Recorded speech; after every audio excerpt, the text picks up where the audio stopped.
Hello guys, this is your friend Naruto Audio Fanfics and we are back with a new fanfic. Which is, what if Naruto rose to unite the Shinobi world? Fem. Sasuke, Hinata, Sakura, Kakashi, Sasuke, Tsunade, Minato, and every hero facing tailed beasts, titans, terrorists, war, hate, jealousy, and the weight of broken souls, Part 1. And if you enjoy this fanfic, then please press the like button and subscribe to my channel for more fanfic like this. And now let's start the fanfic. A boy walked down the street, eyes pressed forward. Glares, hate, frustration, all directed at him. However, as if he were protected in armor, their emotions simply bounced off of him, leaving him alone with his empty thoughts. Whispers, eyes, rage. None of it processed in the back of his mind, and once more, he lived in his carefree world where there was nothing wrong, ever. For some, that made them give up their pointless crusade, while others, it simply enforced their planned course. Continuing on his walk, his own frustration began to boil. Through the streets alone to his thoughts, a murmur and a whisper caught his attention. He made a pensive glance toward his right. Sasuke stood alone, staring off into the distance as someone bothered him with questions and concerns. A group of girls squealing and praising his every step. However, there was something in that look that reminded Naruto of something. Emptiness. Flashback. If there were things that annoyed him to no end, it was the fact everything he did either failed, or backfired. Oh, but there were golden moments where his luck truly told him to go suck a fat one, and did both, in such a spectacularly stupid way. It didn't help that the one who caused most of his frustration was that annoying asshole, Uchiha Sasuke. Even before his entire clan was murdered, he was a bit of the truest form. They clashed under Iruka's declaration. A bout of fists, but the instant Naruto blinked, his back was to the ground with Sasuke on top of him, his fist ready to pound into his face. The look in the Uchiha's eyes was something different. He wasn't new to hatred and disgust, but the expression on Sasuke's face was something else entirely. It was as if he truly saw him as nothing more than trash and believed it too. The dark look, the empty onyx eyes, there wasn't even any anger, it was pure darkness. Naruto froze under the Uchiha's gaze. It was the same look he wore when he was alone. It was the same empty gaze that looked back at him whenever he saw his reflection. Sasuke was just like him. Shaking out of his reverie, Naruto gulped as the boy got off of him, huffing and patting his clothes down. There was something off about the boy that Naruto couldn't pinpoint, but it was there. Good job, Sasuke. Iruka nodded. Naruto, maybe next time don't rush in without a plan. Naruto glared at Sasuke, raising a fist. Hey, bastard. Sasuke bit the bait. What, loser? From this day forward, you're my rival. Got it? A rival implies equal footing. Sasuke glared menacingly. You are far from being my equal. We'll see. There was a flicker in Sasuke's eyes. A gleam that flashed in his onyx eyes. Was it pride? Was it excitement? Naruto couldn't tell. Blinking at the boy's fighting smirk, condescending or not, it was enough of a smirk. Sasuke made his usual grunt and turned away, shuffling by as his sandals dragged against the training ground. Naruto, you have no right to challenge Sasuke. The horde of fangirls bellowed from the sidelines. You're nothing compared to him. Rolling his eyes, Naruto sighed, watching as Sasuke walked away, hands in his pockets, head held low. To everyone else, it looked like apathy. To him, he knew better. The weight that rested on Sasuke's shoulders, the pain that he must be wrestling with, Naruto knew that walk too well. Turning away to stand back in line, he took a deep breath, sighing to the sky. Sasuke, who are you? What made a place home? Sasuke wondered that, staring off into the river as often as he did, it left him to wander through the entropy of his damaged mind. Trapped between a rock and a hard place, there were few options for him and none of them were to his liking. It disgusted him. A child, with nothing but foolish childish dreams, dashed in the blood of those he called family, by the one he loved the most. The fangirls had vanished, pulled away by their parents. It was always a mixture. Some of those adults looked at him with disdain, others with such a profound pity, it made him sick to his stomach. He was not someone to be pitied. He was not someone who wanted empathy. He was not going to be seen as some poor helpless girl. He stopped himself, a frown gracing his usually stoic face. Hands raised, he lowered his forehead into his open hands. Chakra imbalance shifted and hummed at the back of his neck. A glow, unseen between the follicles of raven hair. As the last of the fangirls vanished into the distance, he shot up, dashing up the stairwell toward the main street. If it weren't for his panicked state, he would have noticed a blond boy walking by. It was sundown. The village hidden in the leaves was beginning to fall to sleep. Shinobi patrolled the streets and rooftops as civilians cradled one another in their shitty little hovels and rising tenement buildings. Businesses in the distance were open, bars and taverns filled with music and drunken singing. People laughed, families played, but he was alone. In a dark, poorly lit section of the village, there was a tenement building, well maintained, but a far cry from the pristine and cultured corridors of the clan compounds. Despite being the last surviving member of his clan, he was among the refuse, hiding in plain sight, alone in a room too big for himself. Taking a deep breath, he removed his shirt, tossing it aside, revealing bandages and binding tape. A seal on the back his neck began to glow, humming with life before poof, his duck butt hair extended further, still keeping the spikes, falling to his mid-back. His face was leaner, with fairer attributes. He was not a boy. Rather, her name was Satsuki. With a growl, she removed the bindings, releasing her chest from its prison. With a frustrated growl, she slammed her forehead forward, smashing into the mirror. She cursed under her breath, the pain in her back, the pain from the bindings, worse yet, the pain from the seal on the back of her neck, it all came to her with the force of a tidal wave. Head pressed to the shards of glass, her reflection was splintered, painted in the crimson glow seeping between the cracks. Hate me, little sister. Return to me when you have the same eyes. Hate me. Satsuki clenched her teeth. Fists balling against the sink, she pulled back, clenching the sink for dear life. Alone in the village, she didn't know what to do. Eyes watched her every move, she could even hear the whispers in the back of her mind. He's the sole survivor. Don't look his way. Uchiha can't be trusted. Uchiha. Uchiha. Uchiha. She glared once more. Frustration. Rage. Hate. However, that glare softened. There was a cry in the back of her head that made her both want to puke and smile. It was annoying, but in a weird endearing kind of way.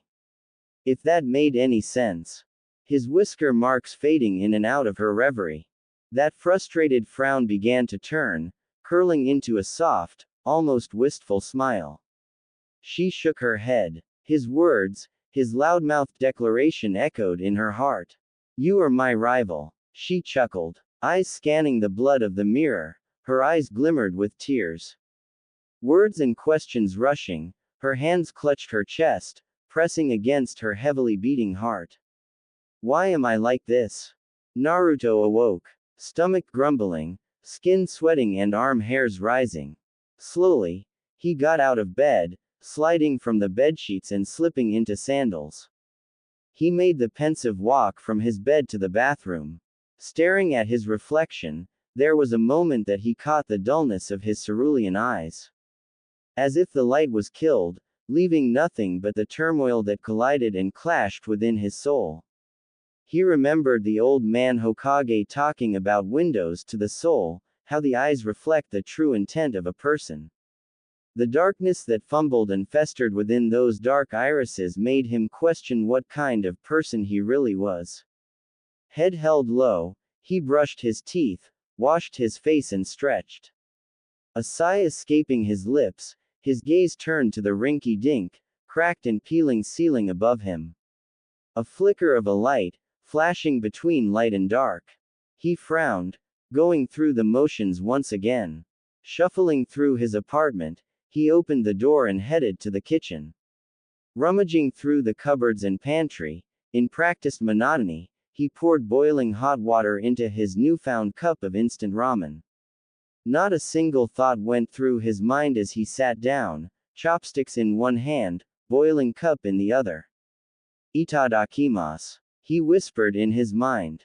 Snapping the chopsticks in two, he dug into his ramen, slurping away. It surprised him, stopping for a moment. He was already drinking the broth. Something really must be getting to him. Shaking his head, he returned to his meal. This day was the day. It would be the day he would become a genin. It was the day that he began his journey to becoming Hokage. Taking a deep breath, he was ready. Why do I feel like I'm not? As the last of his breakfast sunk down into his stomach, he got up, rushing to the academy. Glares, whispers, frustration. More of the same. It was as if the annoyance of the villagers had reached a fever pitch. Hey, soon, I'll show all of you who I am. You'll remember that my name is Uzumaki Naruto. Not demon. In his rush, he wasn't paying attention. Satsuki went through her morning routine. Wrapping binding tape and bandages around her chest was becoming more and more tiresome for her liking. The seal tickling at the back of her neck was beginning to wane. If it lost power, everyone would know. Everyone would see the true Uchiha Sasuke. Scowling as the pressure built against her bones, she stopped. Staring at the cracked mirror in the bathroom, she clenched her teeth. She couldn't keep lying to everyone, nor herself, for that matter. Even when she was a child, she hid her appearance. She tried to be the honorable second son of Uchiha Fugaku and Makoto, at no one's behest but her own. She tried to be like her brother, Itachi, but none of that mattered in the end. She fashioned herself as a boy, thinking that men were better ninja, naively assuming that if she were a boy, she'd be respected more. None of that was true. In fact, in the end it was more of the same. Hidden whispers of people who thought were unheard, glances sent her way of prying eyes who didn't deserve to know her thoughts, worse yet, fangirls who assumed too much. Uchiha, Uchiha, Uchiha. Satsuki shot her eyes to the ceiling. Hiding, hiding, hiding. She was always hiding. She hid from her brother. She hid from the massacre until it was too late. She hides from herself. Too long she had gone through the routine. Too long she had bothered with this sham. With a sigh, the blush of frustration began to subside. With all the bindings and the bandages tightened, tied and latched, she was ready to don her mask. She slipped into Sasuke's clothes. The seal on the back of her neck, hidden by her raven hair, was suddenly activated. There was a sputter, as if it choked on her chakra. A gasp, a hiss, she turned in panic, turning her body to the mirror. Cursing under her breath, she realized the seal was already beginning to fade. One small line in the calligraphy could make the biggest difference. A shame she didn't know what it was. It was too late and she couldn't just go to the Hokage and ask for a quick fix. She was about to graduate from the academy. Doing what felt natural, she poured chakra into the seal. Slowly, it hummed to life, shifting her appearance. As the seal stopped its melodic music and the chakra was no longer siphoned, she looked back at her reflection. A boy with angry eyes and duck butt hair stared back at her. Just a little longer. I'll be a genin, train and become a chunin, work my ass off and become a jonin. I won't have to hide who I am anymore. Hokage-sama will fix the records and it'll be as if I was always who I really was. Satsuki thought to herself. With pride, she rummaged through her fridge, pulling out some cherry tomatoes, snacking on them as she curled some weights. Thoughts meandering through the menagerie of her head, they all fell back to the one goal she fashioned. Hokage-sama said that he would let me train to find my brother if I just promise him to do it right. He said he would give me the resources, the information, the teachers, everything I could possibly want. All I have to do is do everything the right way. I just wish I was more like him. She walked through the streets, seal humming silently, keeping her appearance maintained. Hands in her pockets, no one bothered to strike conversation. In the distance, a pair of girls were shouting, one with pink hair and the other with blonde. They were murmuring about something, and she was mortified at the prospect. Usually, their conversations were about him. Satsuki shook her head, beating a hasty retreat toward the academy, careful not to blow her cover. However, in her fear, she wasn't looking where she was going. What the is your deal, loser? Hold up, asshole, you were the one who ran into me. Get out of my way. Nah, Naruto pushed back. Sasuke, for a moment, was shocked at his aggression. Snapping back at him, Naruto's eyes flickered. A flash of water splashing upon his cerulean eyes. Hitting the ground, people stopped what they were doing, focusing on the two of them. Naruto, for all of his tact, shot back up to his feet, pushing Sasuke back, knocking him to the ground. You're the one who ran into me. I'm not getting out of the way until you apologize. Sasuke patted his clothes, focusing his glare. I know you didn't just do that. I did. Wanna see me do it again, jerk? As Sasuke stood up, his mood was beginning to drop at an exponential rate. But, for a moment, he watched the glares and stares from the villagers around them. On rooftops, there was a Anbu watching from a distance, so concealed, he almost missed it. Judging by Naruto's tamed expression, he noticed them too. However, Sasuke shot that thought down. There was no way the Uzumaki was that spatially aware. He faltered in his stance for a split second. People were nearing, people were speaking, people were raising their hands. Moron. Sasuke glared. Fine. I'm sorry, alright. Naruto leveled his own glare. A flicker of fear in his eyes silenced Sasuke once more. Sasuke's mouth dropped. What? Naruto smirked, trying to ease the mood. Sasuke shoved his hands in his pocket, bumping his shoulder past Naruto, shoving him aside. Giving the boy a glance, he smirked back. What? Are you gonna keep standing there like a moron, or are you going come and fail this graduation test? Naruto, for all his courage and meathead tendencies, face faulted. You little bastard. You're shorter than me, loser. Naruto sat against the swing, something that had become somewhat of a tradition as of late. More often than not, when parents came to grab their little crotch goblins, he sat there, waiting, patiently, sorrowfully, even, forehead pressed to the ropes dangling so dangerously. Hands clutching the chafing binds, he heard them. The whispers, endlessly playing in the back of his mind, cursing, yammering on about his failures. They would not stop. In the corner of it all, he watched as Sasuke was doing the same, however, donning the Hittite of Konoha. His face reflected his own, the empty glare, arms crossed over his chest. Sasuke was many things, but this was the first time Naruto had ever seen him look vulnerable. Mizuki was close to Sasuke, congratulating the child, but remained a little too close for Naruto's tastes.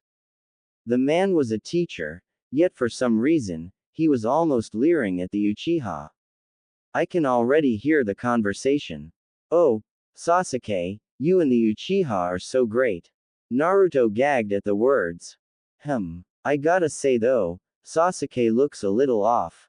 His jaw looks slimmer. I don't know, it might be the light and the angle or something. I dunno. Naruto kept to himself, blue eyes suddenly locking with Onyx. There was an unspoken understanding, uncomfortable, afraid. But Naruto broke his gaze, looking down at the patches of grass and the roots peering through the topsoil. He could feel everything pressed against him, but for some reason, Sasuke's gaze pierced harder than everyone else's. He could feel his eyes hyper-focusing on his small form, almost making him shrink even further into the swing. He noticed a shift in demeanor. Sasuke was speaking to Mizuki, thanking him, if his lips were any indication. This time, there was something definitely off about Sasuke. His lips were thicker, slightly fuller than ever before.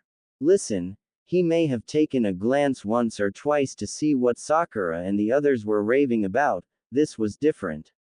Rubbing his eyes, Naruto could swear Sasuke's eyelashes were longer. Shaking his head, Mizuki left, giving about a Sasuke. The Chunin turned on his heels and started his trek toward him.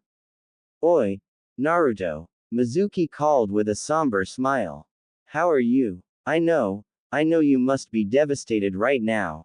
Naruto frowned. What can I say? Another test failed. Time to redo everything again, right? Naruto, listen. You are talented and strong. I mean, you pulled off everything else without a hitch. It's just the bunshin. You know I have too much chakra for it. There's no way I can pass until I perfect my chakra control. What if I told you there was another way to graduate? Demon, monster, creature. It all made sense. It all finally made sense. Naruto pressed his back against the tree, tears streaming down his face. Scroll clutched to his chest, the boy was in full panic. Mizuki was in the back, screaming at the top of his lungs, insults, lies. He wasn't a demon, he couldn't be. Hands gripping the scroll for dear life, he refused to let Mizuki get his hands on it. Iruka was back there, pinned against his own comrade. Delirious laughter, baseless accusations, Naruto couldn't take it anymore. Blinded by tears, he stood, using the tree as a crutch. He stumbled, mumbling incoherent words, he was ready to give up the scroll, ready to be killed by his former teacher. The man was right, he was a demon. He was a creature. He was everything he had ever heard. He was nothing. A being less than dirt. A monster. The acts he had done in his life rushed back to him. The unyielding hate everyone displayed for him, smashing into his mind. The curses, the things thrown at him, the denials, the lies. Heart racing, Naruto cursed wildly, realizing in an instant of vivid clarity, everything was a goddamn lie. A lie. Lies. Lies. Lies. You're right. Iruka's words came like a hammer, smashing against Naruto's chest. He paused, scroll slipping from his grip. You'd be right if he was the demon fox. Iruka chuckled weakly. But Naruto is different. I know that he is an exceptional student.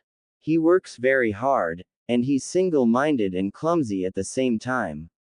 No one accepts him, but he knows the meaning of human suffering.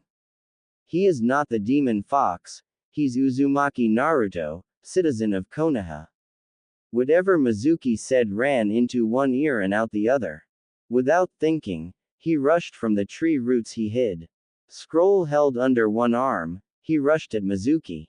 Head tilted down, his head crashed against Mizuki, sending his shuriken flying into the woods and himself, toppling over his limp limbs and legs. Rolling about the dirt and stone, he crashed against a tree. You freak! Mizuki bellowed deliriously. You caught me off guard, next time you won't. If you touch Iruka-sensei one more time, I'll kill you. Bring it one, monster. Show me what you can do, fox. Satsuki cursed, ripping the binding and bandages from her body. Running a hand through her hair, she struggled to take in breath. The looks Mizuki was giving her, it was as if he knew her secret. Shivering within the confines of her own bathroom, there was a feeling that she was being watched. It was real, as if the person stood behind her. Leering, inching ever closer, the sweaty, greasy palms, ready to grab her bare shoulder and throw her to the ground. The last Uchiha in the village, a woman at that. The thoughts whirled in her head.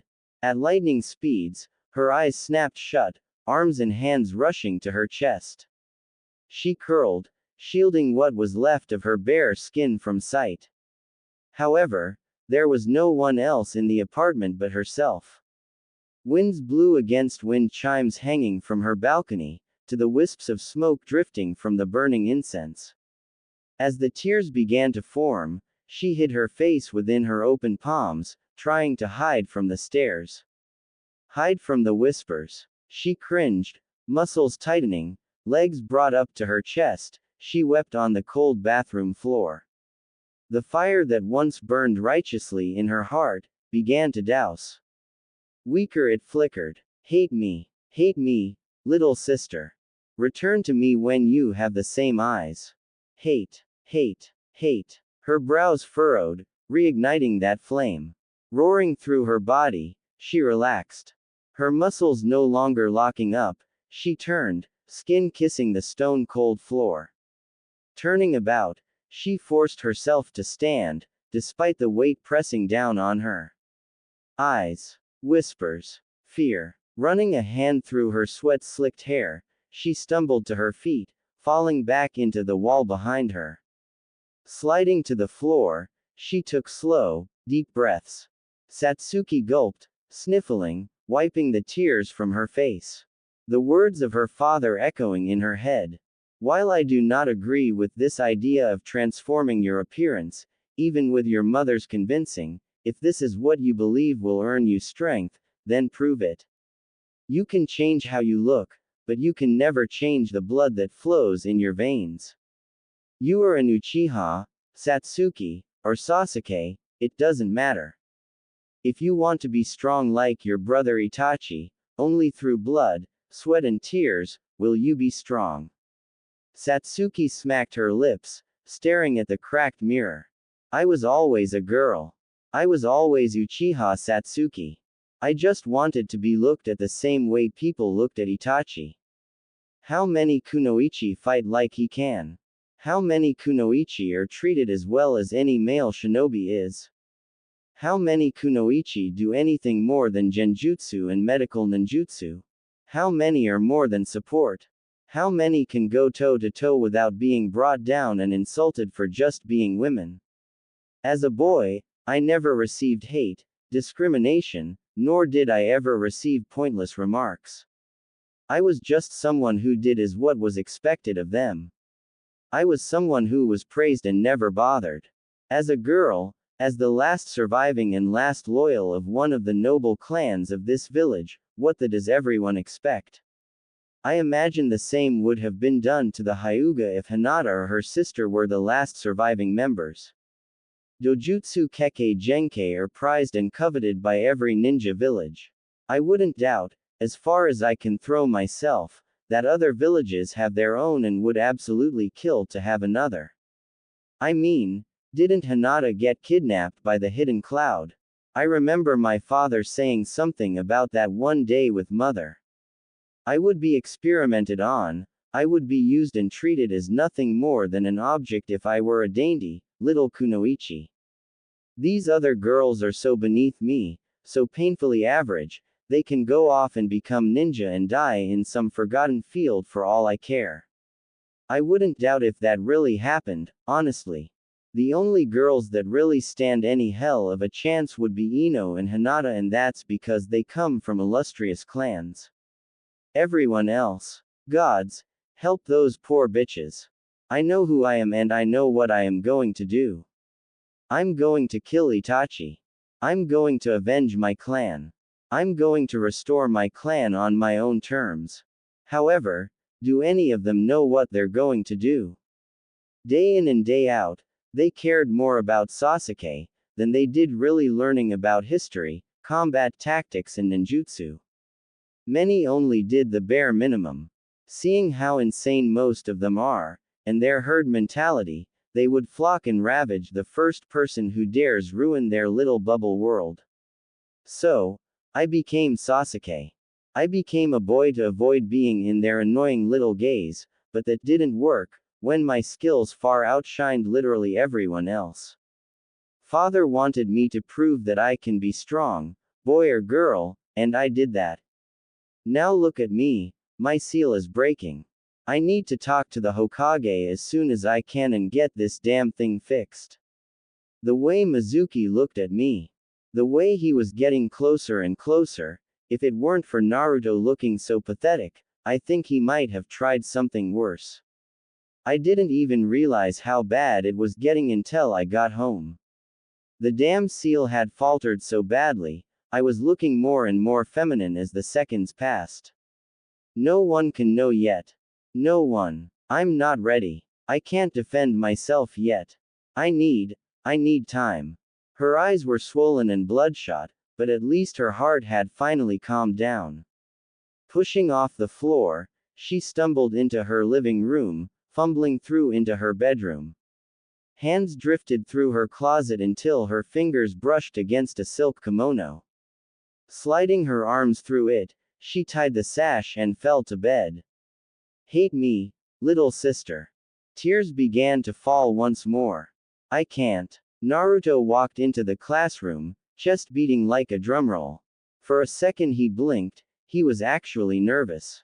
5 bowls of ramen and a good drink of water, and normally that would get him going for an entire day. However, that confidence and joy waned with every step he took toward that door. People were in there, talking and laughing and joking like old friends. He knew the second he stepped foot in there, all their attention would fall on him. That was something he really didn't want to deal with. Beating Mizuki within an inch of his life was a life-changing experience. Iruka giving him his Hitai-8, even better. All of that joy, the first actual night of dreamless sleep he had ever received, vanished as the door slid open. Taking a deep breath, his smile began to form, stretching from ear to ear, flashing the metal plate of his Hitai-8. Conversation stopped at the drop of a dime. Eyes turned to him as he played the oblivious card. Waltzing into the room, with his hands clasped behind his head, he walked to his seat, whistling with the cheesiest, shit-eating grin he had ever worn in his life. Taking a seat beside Sasuke, as he had no choice for the last 4 years, he tried to mind his own business. But that glance that Sasuke was shooting his way was beginning to annoy him. What? Naruto asked. I thought graduating students were allowed in here. Sasuke said in his usual monotone voice. You see this Hitai-8, asshole? It means I'm a ninja too. That doesn't mean anything, loser. Sasuke glared. I don't know how you got it, and honestly, I couldn't care less. You are not a ninja. Before he could respond, Naruto was in front of him, squatted with a glare marring his whiskered face. Sasuke glared back, keeping his composure. The Uzumaki scowled. Wanna say that again, asshole? A Hitai-8 doesn't make a ninja, loser. Sasuke pushed, focusing his glare. To his annoyance, fangirls had joined. Sakura and Ino, the loudest of the whole pack, were screaming at Naruto, bellowing as if their throats would never go hoarse. Come on. Not now. What? Naruto turned to them. Sakura-chan, I just. Stop glaring at Sasuke-kun, this instant. She screamed, fists raised, ready to swing. Naruto, however, ignored her request and returned to their stare down. Words and curses flying between their simple gaze, crashing and clashing like the song of blades in the midst of a great battlefield. They were unbroken, neither willing to budge. This wasn't like graduation day when they crashed into each other, this was their pride and egos under question. Closer they got to one another, the tips of their noses beginning to touch. Naruto panicked. They were too close. Sasuke was beginning to pull back, the red of his cheeks beginning to form. They could feel each other's breath dancing against their upper lips. Satsuki cringed. She was still a boy to everyone else. As luck would have it, someone wasn't paying attention. Closer. Naruto began to close the distance, eyes widening by the second. Their lips crashed into one another. What the moron? All sound sucked from the room. It was so quiet. A pin drop would sound like an explosive tag. Immediately pulling away, Naruto and Sasuke gagged and choked, spitting wildly across the room. Neither wanted to say anything, neither wanted to speak of it ever again. Naruto couldn't believe what had just happened and Satsuki wanted to disappear. Screams, screeches, faints. People watched with complete horror as the dead last and the best student in the class fell to the floor as if they had been poisoned. Fangirls gathered, fists and knuckles cracking. Naruto, tears in his poor eyes, looked at them with pleading tears. Please, don't hurt me too bad. Everyone, take your seats. The debt is paid. Naruto sighed with relief. I saved him, he saved me. I cannot believe that just happened. Satsuki cursed within her mind. Wiping her face on her arm warmers for good measure, Sasuke took his seat once again, fighting the reddening of his cheeks. She wanted to slap herself, kick herself or something, just to forget that this moment ever happened.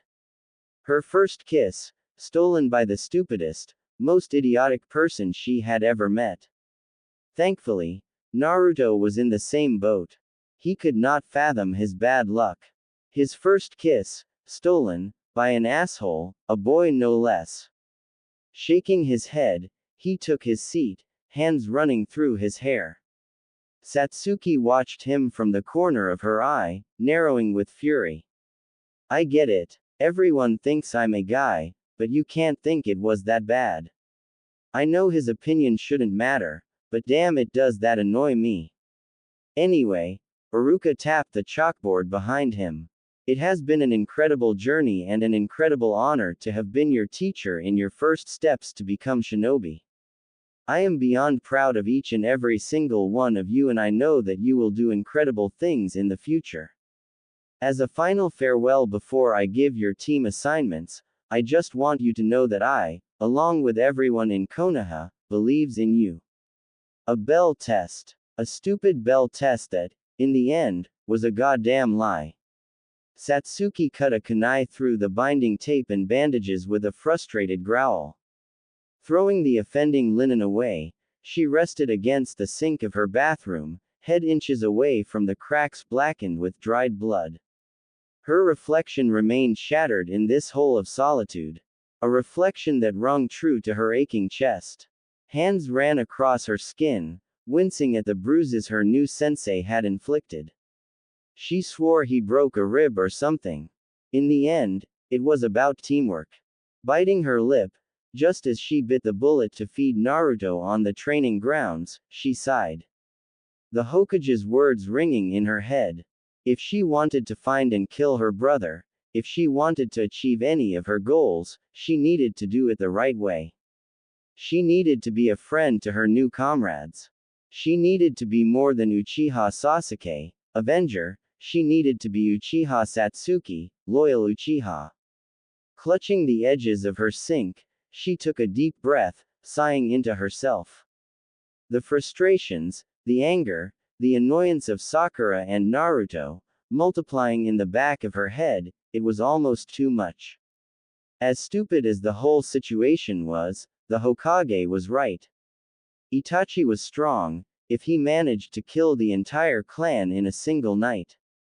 No one in their right mind would think going against him alone would be the right choice of action. And she wasn't the highest marked student for nothing. The Hokage would give her a squad, teachers, equipment, information. All she needed to do was play along until she was Chunin. She needed to keep the illusion going for just a few more months. She had everything planned out. Training regimens, strict bedtime and meditation, she would do all she could to remain in the good graces of the Hokage. She could not risk losing her one chance to defeat her brother. However, as the intrusive thoughts began to trickle into the recesses of her tired, adolescent mind, she stopped. Hands beginning to tremble, arms shaking in their sockets. Itachi stared at her in the mirror, his calm smile and the brotherly gaze he always gave her before poking her forehead. Hate me. She clenched her teeth, snapping her eyes shut. Hate me, little sister. The red sky and white and black monochrome of Tsukuyomi blaring in the void of her eyelids. Hate me. She shook her head. Her thoughts took over. Screaming incoherent words, she punched the porcelain sink, spilling blood across the white surface. Shouting and crying out to no one, she slammed her fists into the mirror, shattering what was left, completely. Glass embedded between her knuckles, she gasped out, falling back into the cold hard tile walls of her bathroom. Heart racing at speeds unfelt before, her legs sprawled out in front of her, spent and weaker than she had ever felt in her life. I can't. Her hands rushed to her head, screaming agonizing pain as her fingers bent and extended, running through the sweat-slicked follicles of raven hair. I can't do it. I can't hate you. I can't hate anyone. Return to me when we have the same eyes. I can't do it. A thud was heard in the apartment, snapping her from her tears. Hands trembling, dripping with blood, she snapped to her feet, throwing on the shirt of Sasuke. Forcing chakra into the seal on the nape of her neck, she froze mid-step. It was no longer responding. Panic, fear, terror. It began to envelope her, rising up to drown her in its grasp. Carefully, she reached down, grabbing a wad of toilet paper and wrapping around a glass shard slightly larger than a kunai. Careful not draw more of her own blood, she readied herself as she opened the door. Someone was in her apartment. Someone must have heard her delirium. Someone had finally decided to show themselves. Springing into action, she charged for where the sound had come from. Her window was open, wind drifting against the curtains dangling carefree.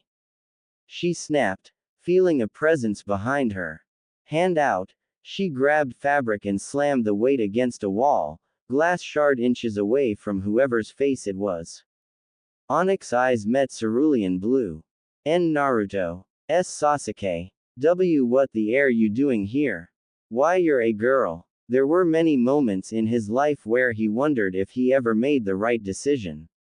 Walking into places he knew didn't like him, or going to areas of the village that had a distinct hatred for him, this however, crossed so many lines that he didn't even know he had drawn. All he wanted was to prank Sasuke, all he wanted to was do some stupid shit to maybe hurt the Uchiha's ego, even if it was for a split second. Catch him unaware, tie him up, maybe sit on him for good measure, but for sure, it wasn't this. Naruto panicked, unable to find the words. Satsuki had a moment of silence, unable to look away from the boy who broke into her apartment.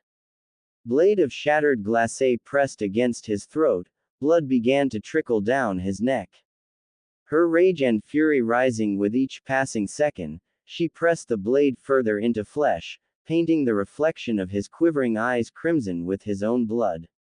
However, something stopped her, refusing to flick her wrist, she pulled back, dropping the shard.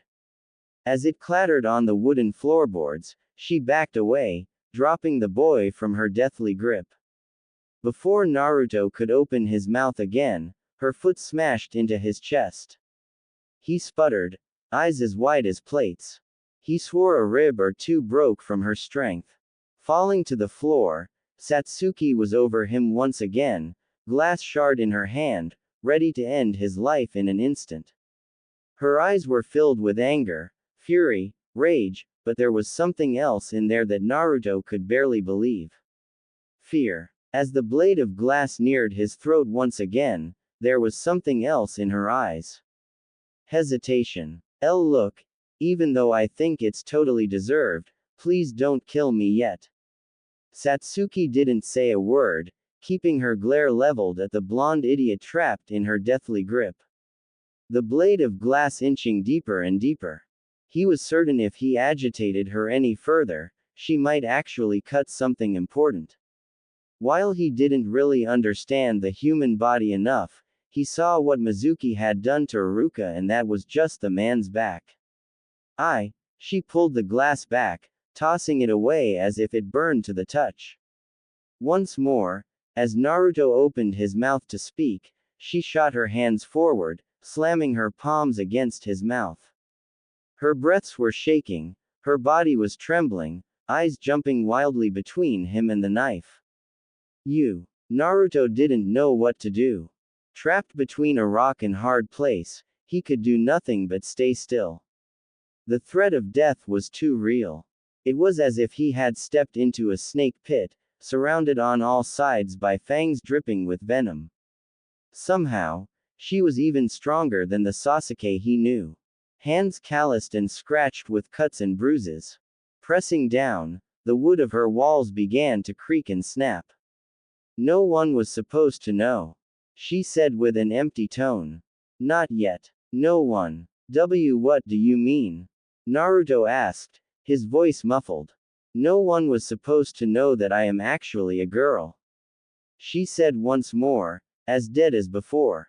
But why? She shot her elbow out, knocking Naruto to the floor. Hands rushing to his bruising head, he cried out, trying to crawl back to the window. As he neared, however, her hands grabbed his ankles and pulled him back into the living room. Fists raised, her eyes were no longer filled with anger. The onyx orbs quaked with unabated terror. She prepared to punch, but her shivering fist stopped her mid-swing. Naruto, however, did nothing, laying there beneath her ire. Of all the stupid things he had done, this had to take the cake in every way imaginable. She had every right to beat him to death. She didn't. She sat there, straddling his chest, fist raised, another gripping the collar of his orange jumpsuit. Neither said a word, as if they were trapped in limbo of what to do next. Sasuke? Naruto asked, preparing his wince. If you're not going to kill me, can you explain to me what the hell is going on? Satsuki took a deep breath, trying to calm down. You're big on keeping your word, right? Answer the question, moron. Sure.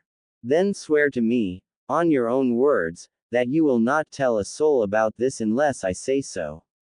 Satsuki grabbed his collar with both hands, raising him to face level. Do you understand me? I want to hear you promise it. If you don't, then I can just kill you right here, right now. I promise, Naruto said, paling at her threat. I swear I won't. Get off my floor and take a seat then. Satsuki stood up and slammed her window shut. Pulling the curtains, no one would see inside. Turning to the Uzumaki, the boy was slowly getting off the floor, clutching his chest, releasing a few hisses as he did. He stumbled to his feet, wiping blood from his split lips. A pang resounded in her chest, watching his dejected form fall into her couch, breathless and in agonizing pain. No, Naruto waved a hand. I get it. I honestly, of all the things that I thought would happen today, this was the absolute last thing I would have ever imagined. I'm surprised you're not killing me right now. Still on the fence about that one, moron. Satsuki frowned, taking a pensive seat in front of him. My name isn't Sasuke, it's Satsuki. I am the daughter of Uchiha Fugaku and Makoto.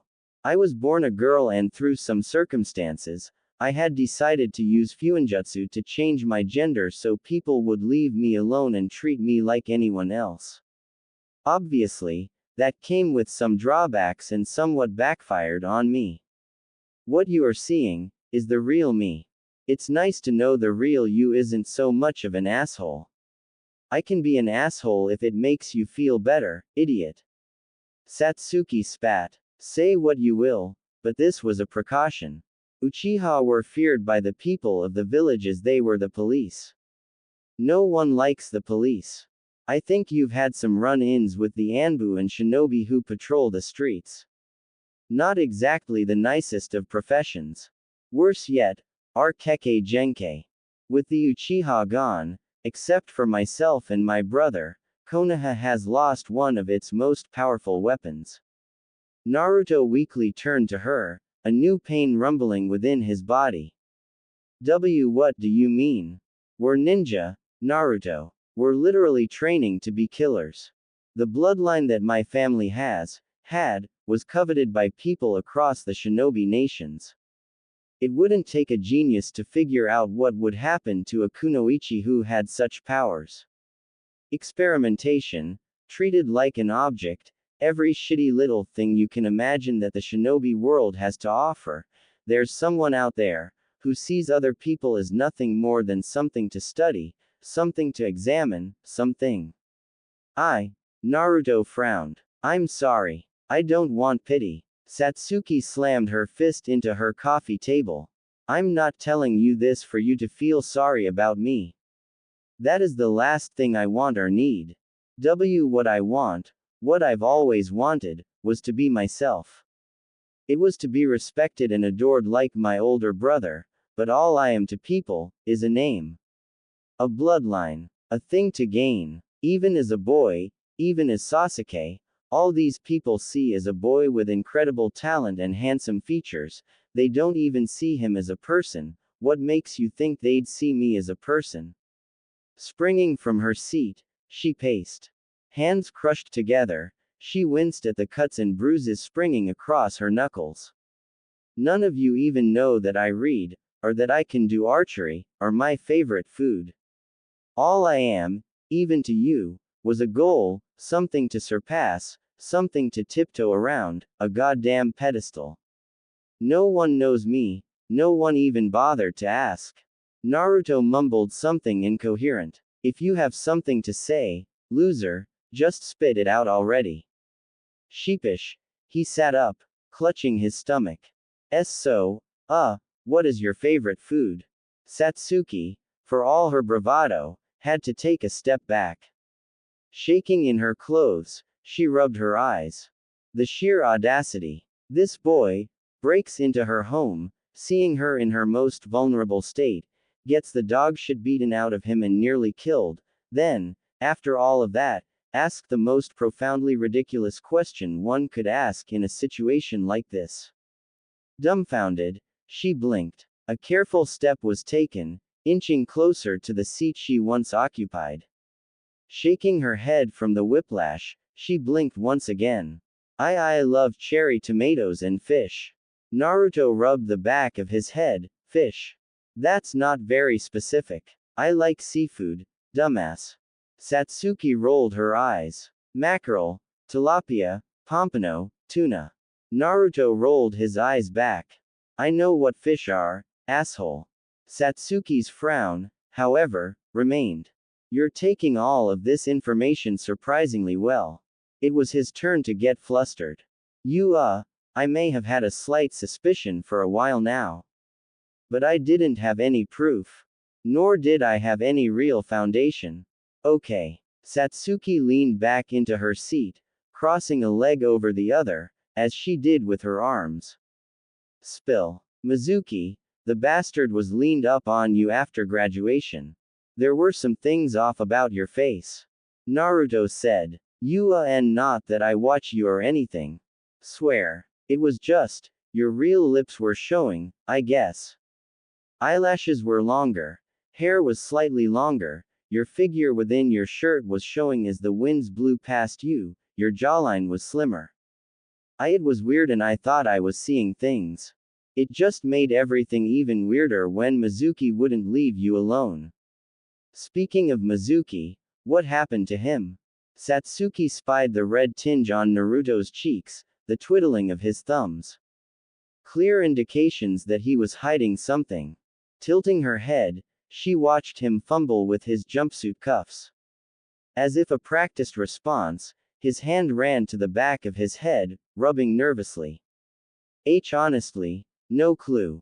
Hee hee. She was unconvinced. Raising a brow, She narrowed her eyes at him, trying to get a read on the orange-wearing idiot. There was something about what he said that had merit. Satsuki was so uncomfortable with Mizuki so close by. Something about him just exuded the worst aura imaginable. He leered, his eyes going everywhere but her own, her personal space invaded as if he were familiar with her. It made her stomach twist. She was a child, the final hope of a clan or not. Looking at Naruto, he maintained that stupid smile. He was lying. I was forced to spill the greatest secret anyone could ever possibly have, Satsuki glared, and you don't have the heart to tell me yours. That doesn't seem fair, don't you think? Naruto's face paled. She watched as he spilled between different emotions in the span of a split second. Fear, disappointment, frustration, emotions she was well accustomed to. It wasn't a surprise that he felt an inkling of it. An orphan as well, and for reasons unknown to her, absolutely hated by the village. For a moment, she thought about retracting her question. No one can hear us. After all the shouting and the broken glass, you ask that now? Point taken. Naruto sighed. I promised not to spill your secret. Do you promise not to spill mine? I promise. Satsuki nodded. You and everyone else were wondering how I got my hit I ate. Naruto frowned. Mizuki came to me with a proposition to retake the graduation exam, but it was a lie. He had me steal the scroll of forbidden ninjutsu from the Hokage tower. You did what? You want me to finish or not? Satsuki shook her head in disbelief. Go ahead then. After I learned a ninjutsu from the scroll, I was ambushed by Mizuki and he told me the truth behind everything, all confirmed by the old man Hokage himself. Remember the nine-tailed fox, 13 years ago?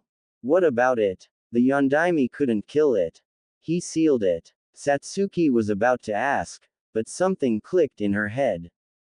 Demon. Oh. Yeah. Oh. She frowned further, sinking into her seat. Arms tightening across her chest, her eyes fell to her bare feet and the floorboards beneath them. Naruto did the same, neither of them speaking for what felt like an eternity. What was there to say? Both of them had secrets that would upend everything the entire village believed, and what their comrades knew. Satsuki hissed inwardly. If everyone were to find out she were a girl too soon, other villages would find out. If the secret of Naruto's tenant would come out, there, no doubt, would be people coming after him to take that power away. Everything fell back on them being weak. You're weak, Satsuki. Hate me, little sister. Return to me when you have the same eyes. Her brows furrowed, deepening as that voice rung in her head. Unbeknownst to her, Naruto was in the same boat. His thoughts trailed left and right, wondering if and when Satsuki would ostracize him too. The truth of all of his problems laid bare for the girl he had caught unaware. He didn't deserve an ounce of sympathy from her, but he had held desperately to that hope that she would forgive him, at least move on and give him another chance to earn her trust. If she was supposed to be his teammate, he wanted to put all of this behind them and move forward. Naruto. Satsuki hummed. I'm going to be honest. I hate you. So much. But not because of the fox inside you. I hate you because you annoy the hell out me and you're a moron. When he released a sigh of relief, she almost snapped at the whiplash again. God, I think we need therapists or something. But that doesn't mean you have to stay a moron. Whether I'm Sasuke or Satsuki, I am in close correspondence with Hokage-sama. After all, he is the one who helped devise the seal. He does monthly checkups to ensure that the matrices remain stable. I will admit, I feel like I'm plateauing in my skills if I don't receive an actual training partner to compete with. Hold on, what are you saying? Naruto raised his hands in defense. Be honest with yourself, Naruto. Satsuki said. Your skills as a ninja suck. My socializing skills need work. You help me, I help you. Besides, it's a great way to make sure you don't go spilling my secrets. So, you're saying you want me to train with you? What? Are you trying to tell me you didn't have fun beating the snot out of each other in the academy? Naruto, for all of his turmoil, burst into contagious laughter. Satsuki couldn't fight the smirk growing on her face. Before she knew it, she was smiling at his antics. Naruto wiped the tear from his eye and focused his gaze on the girl in front of him. I need to get strong to become Hokage. Let's do it. First things first, Satsuki raised a hand. When I'm not personal, I am Sasuke to you and everyone else, got it?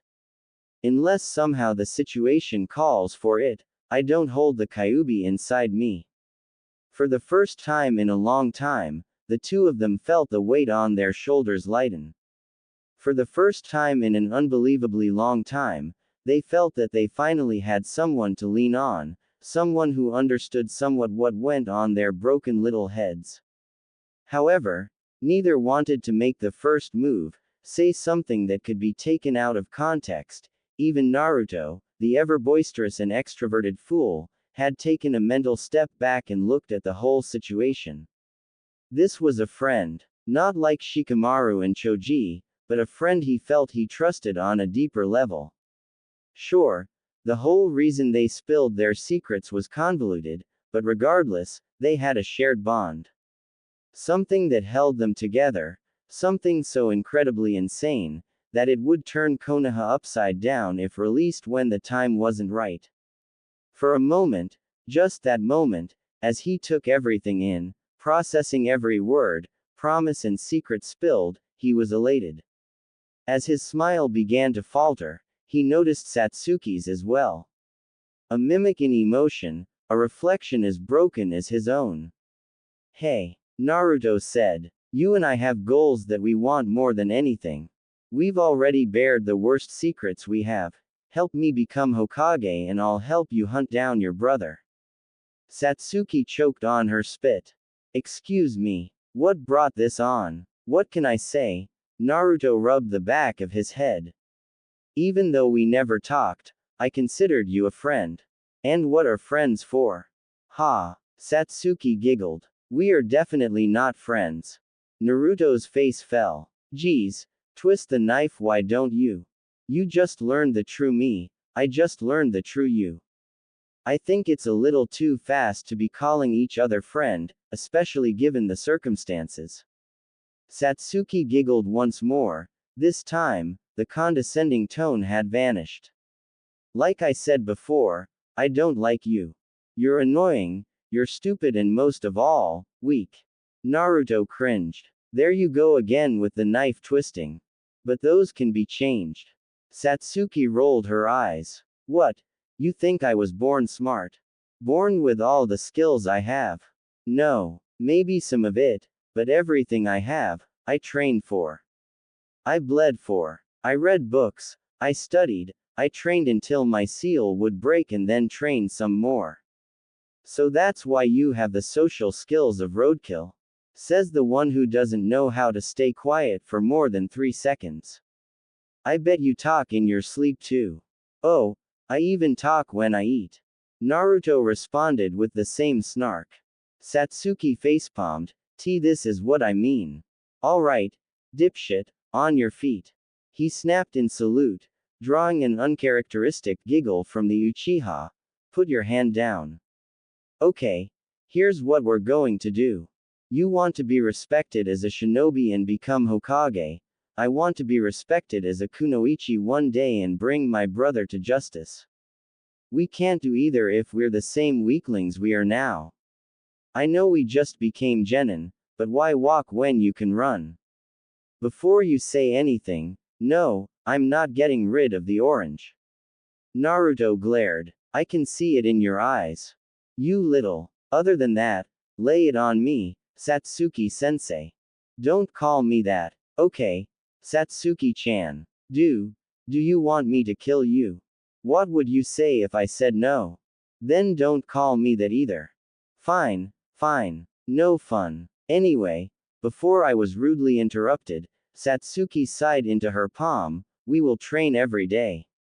In between missions, during missions, every second we have time, we will be at the training grounds, expanding our skills, trying to do everything in our power to get more power.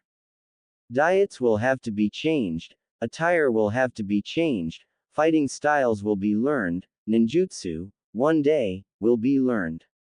Itachi is one of the most dangerous criminals in all the elemental nations, and the title of Hokage means that you're the strongest in the village. Some shadow clones in a high pain tolerance won't tip the scales in your favor.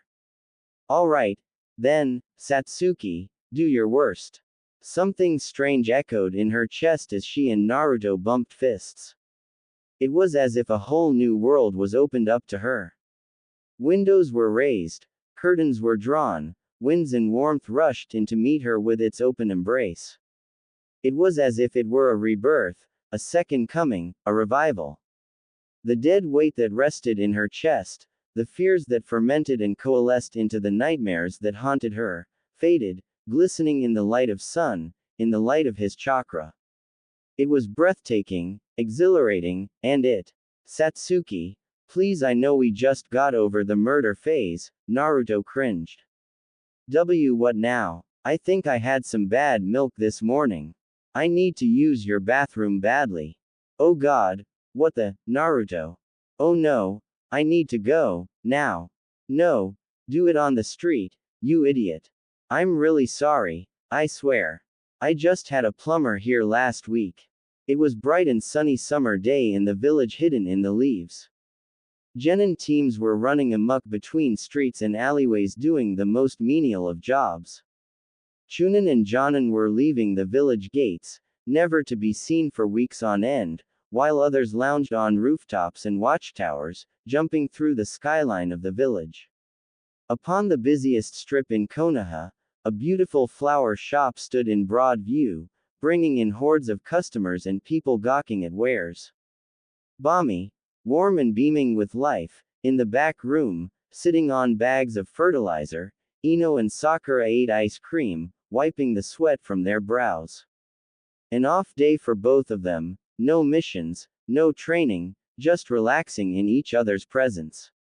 The Pinkett still claimed the rival card, but her actions always spoke louder than her words did, as hard as that was to believe. As Ino snapped the stick and tossed it into a trash bin, she turned to the girl beside her, flipping blonde bangs. So, what's your team like? It's been a month since we all graduated, I've been wondering how everyone is doing. Having Sasuke-kun and Naruto around 24/7 must be the best thing ever and the worst at the same time, huh? Sakura's expression turned somber, but also confused. Snapping her own stick and tossing it across the room, she sighed. It's kinda hard to explain. Ino raised a brow. Try me. Well, you know how Naruto and Sasuke-kun hated each other in the academy.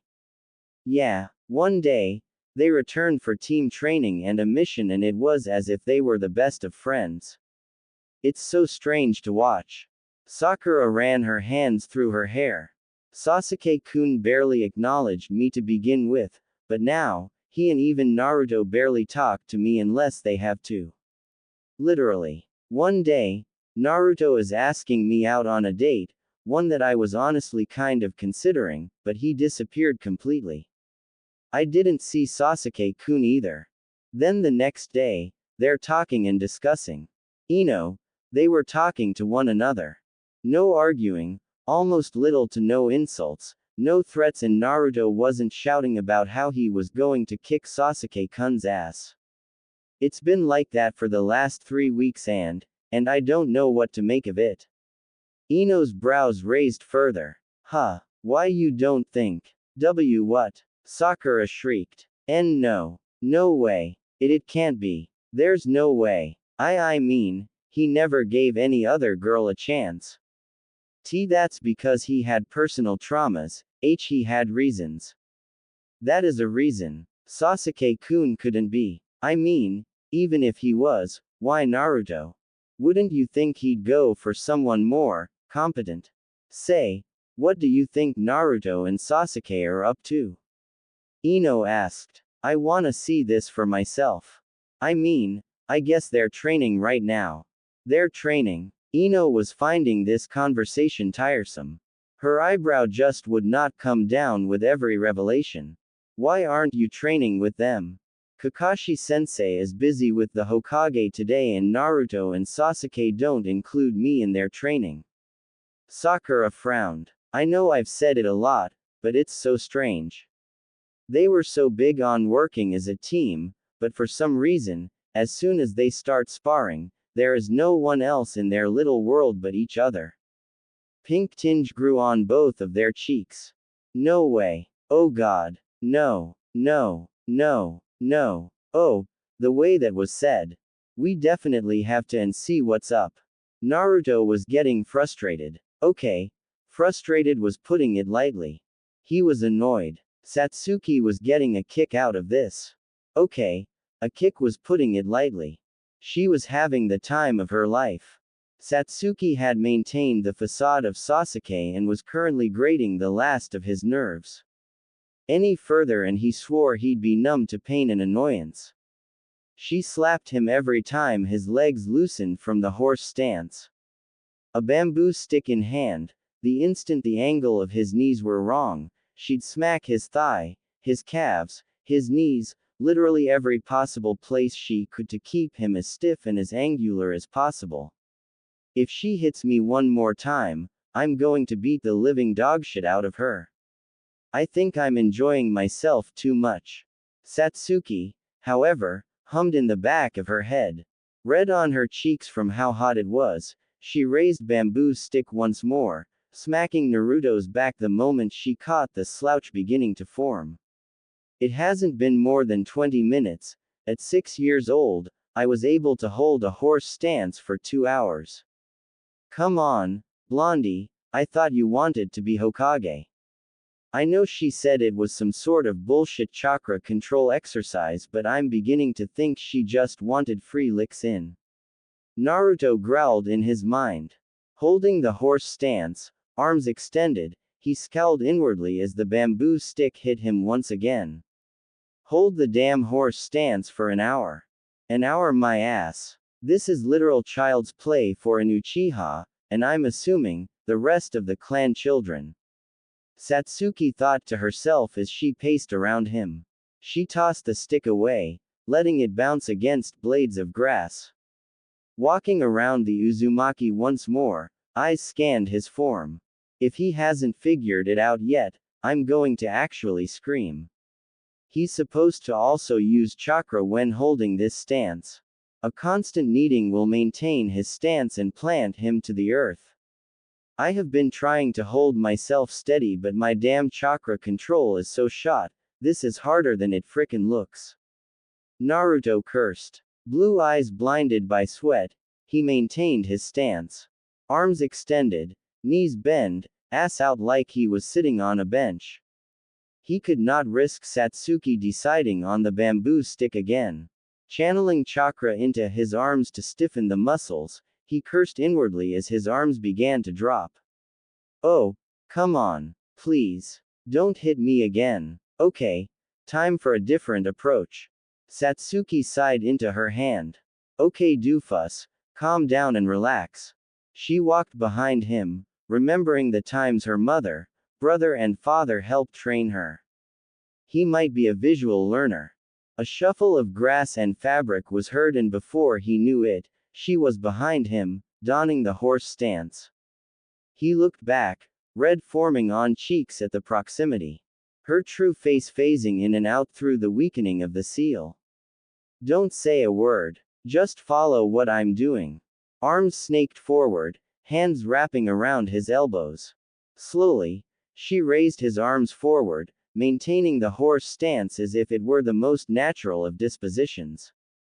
I'm going to mold my own chakra through you to help you get an idea of what it's supposed to feel like. Satsuki narrowed her eyes. God, how the hell did you make it this far? I never give up, that's how. Naruto snarked. Well, Your willpower to keep your arms up for extended periods of time tells me otherwise, loser. Shut up, asshole.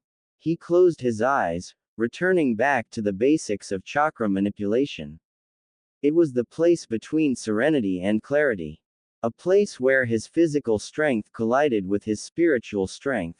He had to realize the equilibrium, the thrashing shores of his inner strength and that of the unwavering spirit. Their powers are great, with one always trying to overpower the other, but within each, there was an inkling of weakness, exploitable and easy to subsume. Despite all of that, the simplest of chakra manipulation was feeling the energy within their body, from the points strategically placed, to the rippling core in his stomach. As Satsuki's seal began to fade, revealing her feminine face for the birds singing in the trees to see, her dark onyx eyes met with Naruto's cerulean blues. A moment of understanding as clear and vivid as the day their knuckles touched. His chakra was warm, warmer than any she had ever felt before. It was the same as that day the moron broke into her apartment and violated every rule of privacy, even tainting the sanctity of her bathroom with his presence. There was something about it that was just so incredibly different to her own. The hairs on Naruto's arms were raising by the second as she churned her chakra into his tenketsu. She could not find the words to describe the feeling she was receiving, and neither could Naruto. It was as if their chakras were opposites of the same coin. Naruto began to lean back. Satsuki's body was sturdy, despite the faltering seal. Pressed together, sharing summer warmth between their shirts and bandages, it was almost a lullaby. His mind was in limbo, floating in a sea of ice-cold darkness, yet there was nothing to be afraid of. The things far out of sight, unable to snuff that one beacon that flickered in the empty void. It wasn't him either, it was Satsuki. The darkness, the freezing, piercing cold, it was all her. Through it all, he began to feel the warmth of his kneading chakra running through his chakra coils. Back and forth, to his toes, back up to his chest and out toward his arms, to the very tip of his fingertips, only to repeat the trailing pathways, until every signal, every ping of chakra meeting tenketsu, returned to his stomach, kneading, building, churning, into rumble. Naruto snapped awake, finding himself under the beaming hot midday sun. Behind him, Satsuki's seal had almost completely dropped, revealing her elongated eyelashes, thick lips and slim jawline. The wrappings of her chest, nearly visible through her Uchiha shirt. Naruto kept his eyes away, spying the red tinge of her cheeks. So, shut up. I think I have a new name for you, Satsuki. Tsunere-chan. Satsuki took a sharp breath. You are so lucky that I need to be in this stance to draw chakra to the seal. I want to kick your ass so badly. That gives me a minute to speak my mind, Tsunere-chan. What? Forgot to eat breakfast or something, Tsunere-chan. This is why I hate you. This is literally why. Ino and Sakura walked through the brush toward Training Ground 7. Crossing paths with other genin teams and their Jonin sensei, nameless backgrounds, they arrived at the site of their confusion. Taking a moment, hidden by brush and bushes, they refused to take the next step. For some reason, they were beginning to regret showing up. It was a mutual, unspoken, kind of agreement. The air was off, the vibes were wrong, something else was afoot, and the more rational parts of their minds were telling them to turn around, or else they, at best, might find nothing, or at the very worst, find what they were looking for. Neither option was a good one. The first made it seem like everything was a waste of time, and the second, well, neither wanted to think that far ahead. The blonde of the two neared Sakura with a somewhat pensive look. Okay, I know I said that I wanted to see what was really happening, but geez, this is actually kinda making me sweat. You'll see. Sakura sighed in defeat. They're probably grappling and all over each other right now. By all over each other, you mean Yup.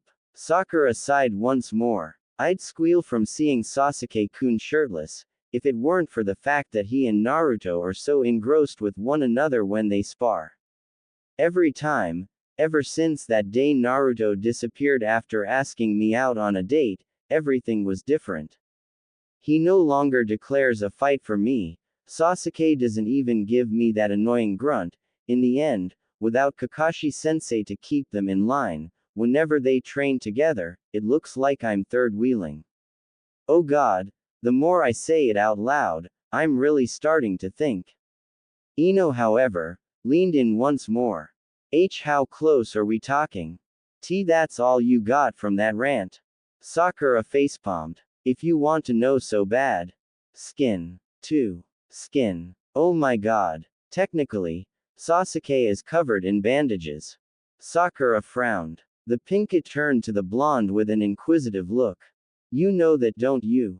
That's why you decided on the mummy get-up, right? Ino shrugged. Some dumb fashion sense to make Sasuke-kun notice me. I mean, I really don't need them, at this point, it's just habit.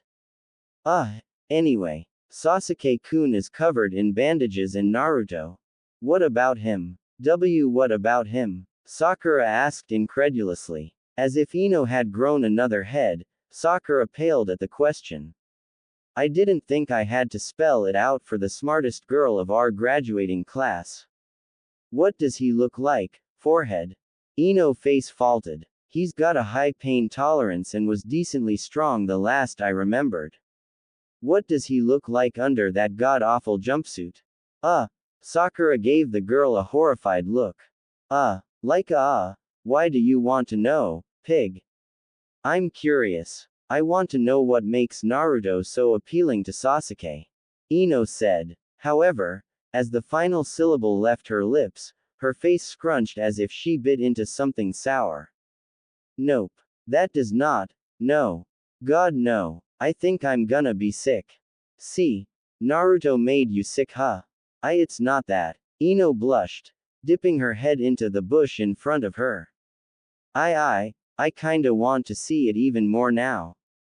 You pervert, Ino. Sakura paled at her confession. Sasuke-kun could be gay, Ino. Gay. I mean, there's nothing wrong with that. He's pretty for a guy, and even though the duck butt is kind of funny to look at from certain angles, he has a good routine for keeping his hair healthy. Ino shrugged, the blush still not leaving her face. Wait. Does this mean that Sasuke is a twink? I mean, if they're gay, Sasuke is definitely the feminine one. Hardly. Sakura defended, red on her cheeks beginning to spread. You're still defending a boy who might not even be attracted to women.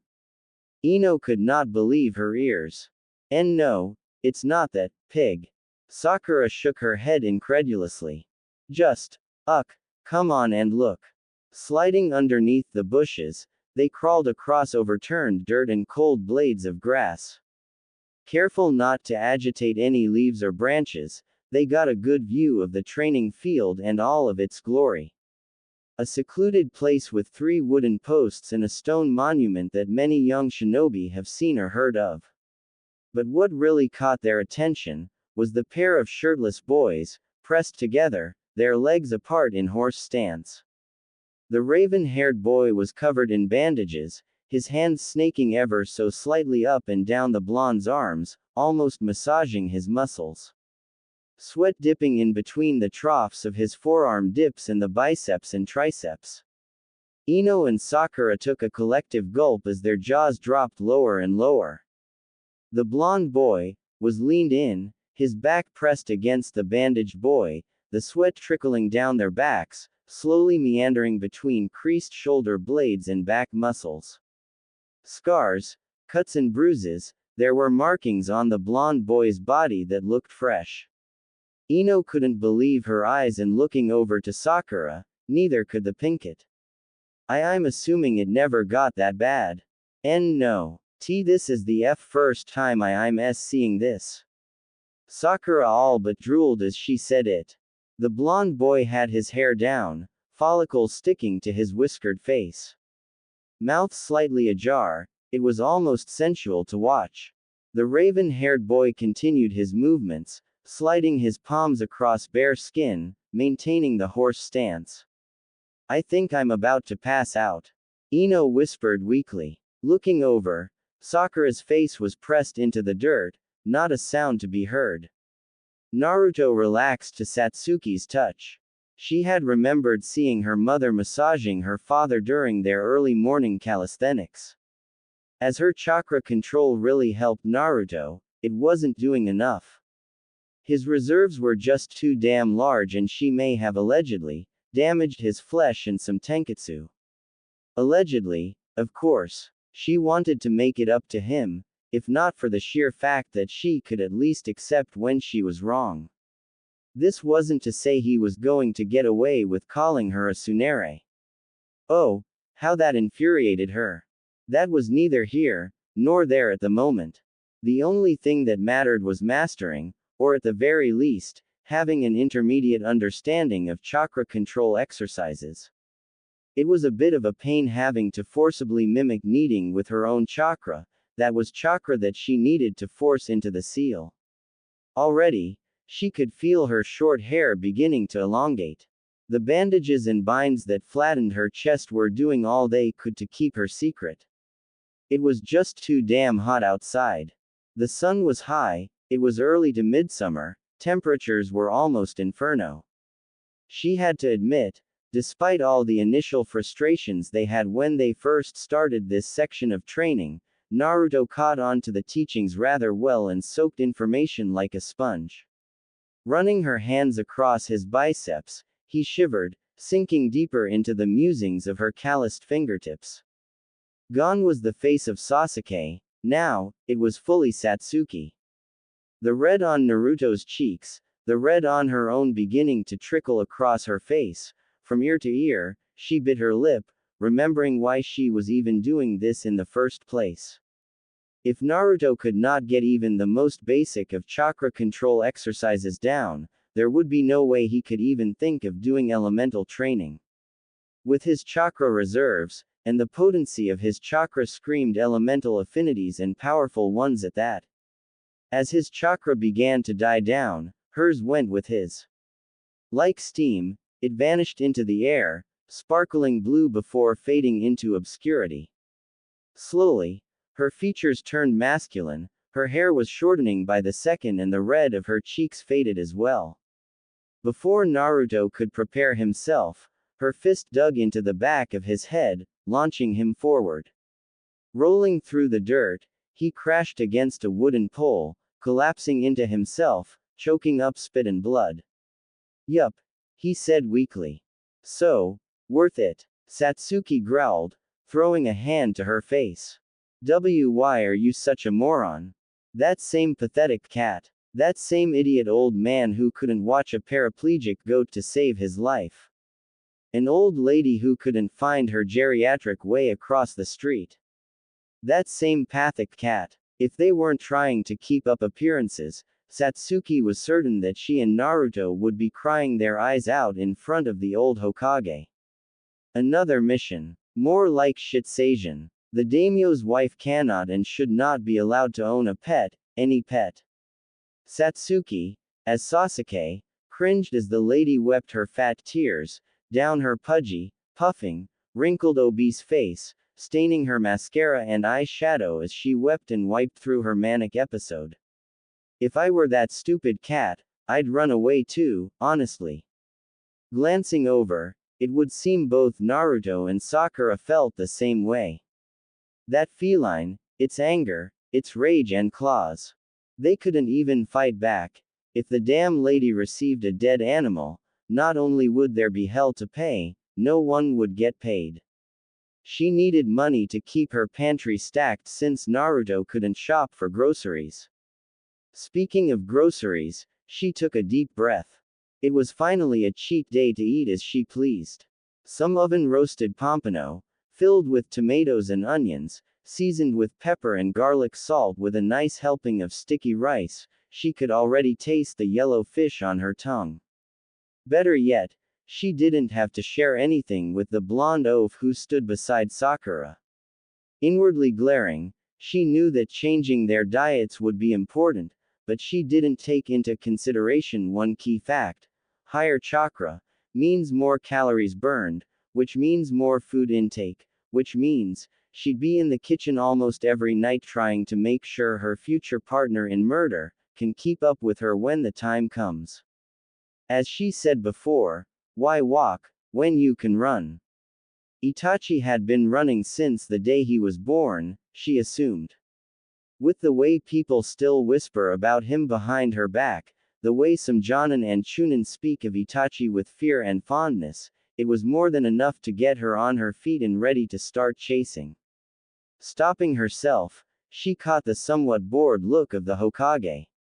She remembered his words, she remembered his deal. I just need to do a few more D ranks and then we'll be cleared for AC rank. Just a few more. Just a few more. I need to maintain composure, especially in front of the man who can decide whether or not to sanction my search for my brother. I need to prove to him that I am more than capable. Not just as a kunoichi, but as a ninja. If it came out that I were a girl as a genin, the fallout would be immense. Teams would be reshuffled, I would be relegated to a stupid support role as the vast majority of kunoichi are. I can fight and I will prove to him and that stupid council that I can. I'm not Itachi. I can't hate anyone. No matter how hard I try, even Naruto. Satsuki looked at the blonde. His eyes fluttered open and closed, as if he were trying to fight a yawn.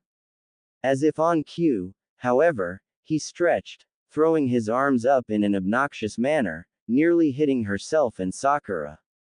Okay. I'm on the fence with him still. He's not so bad, honestly, I just wish he'd shut up more.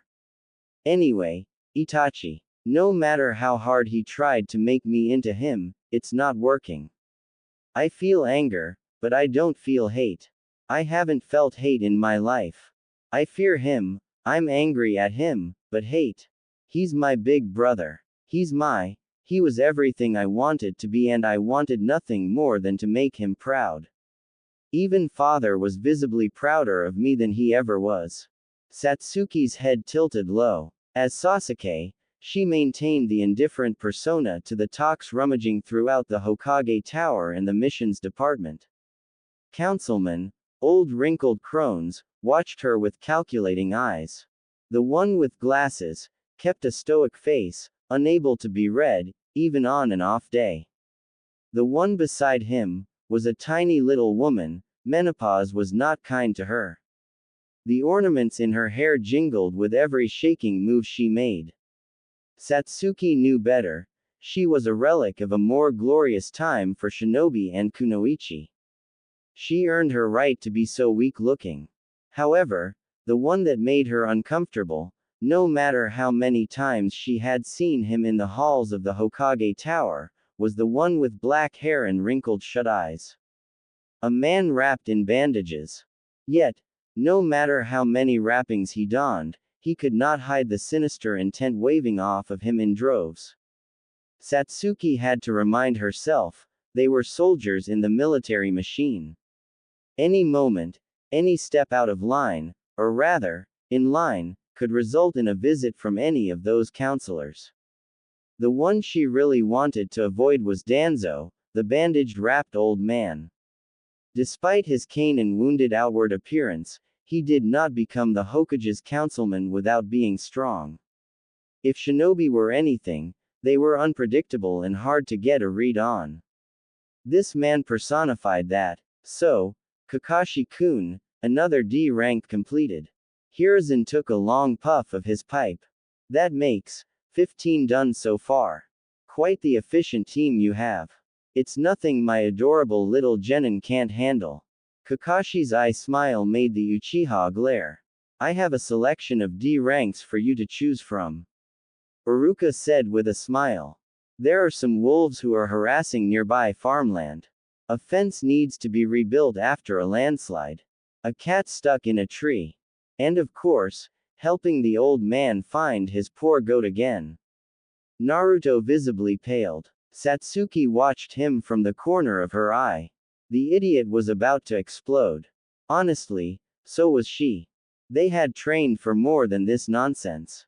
They were shinobi. Even Sakura was starting to lose her mind, and she was Sakura.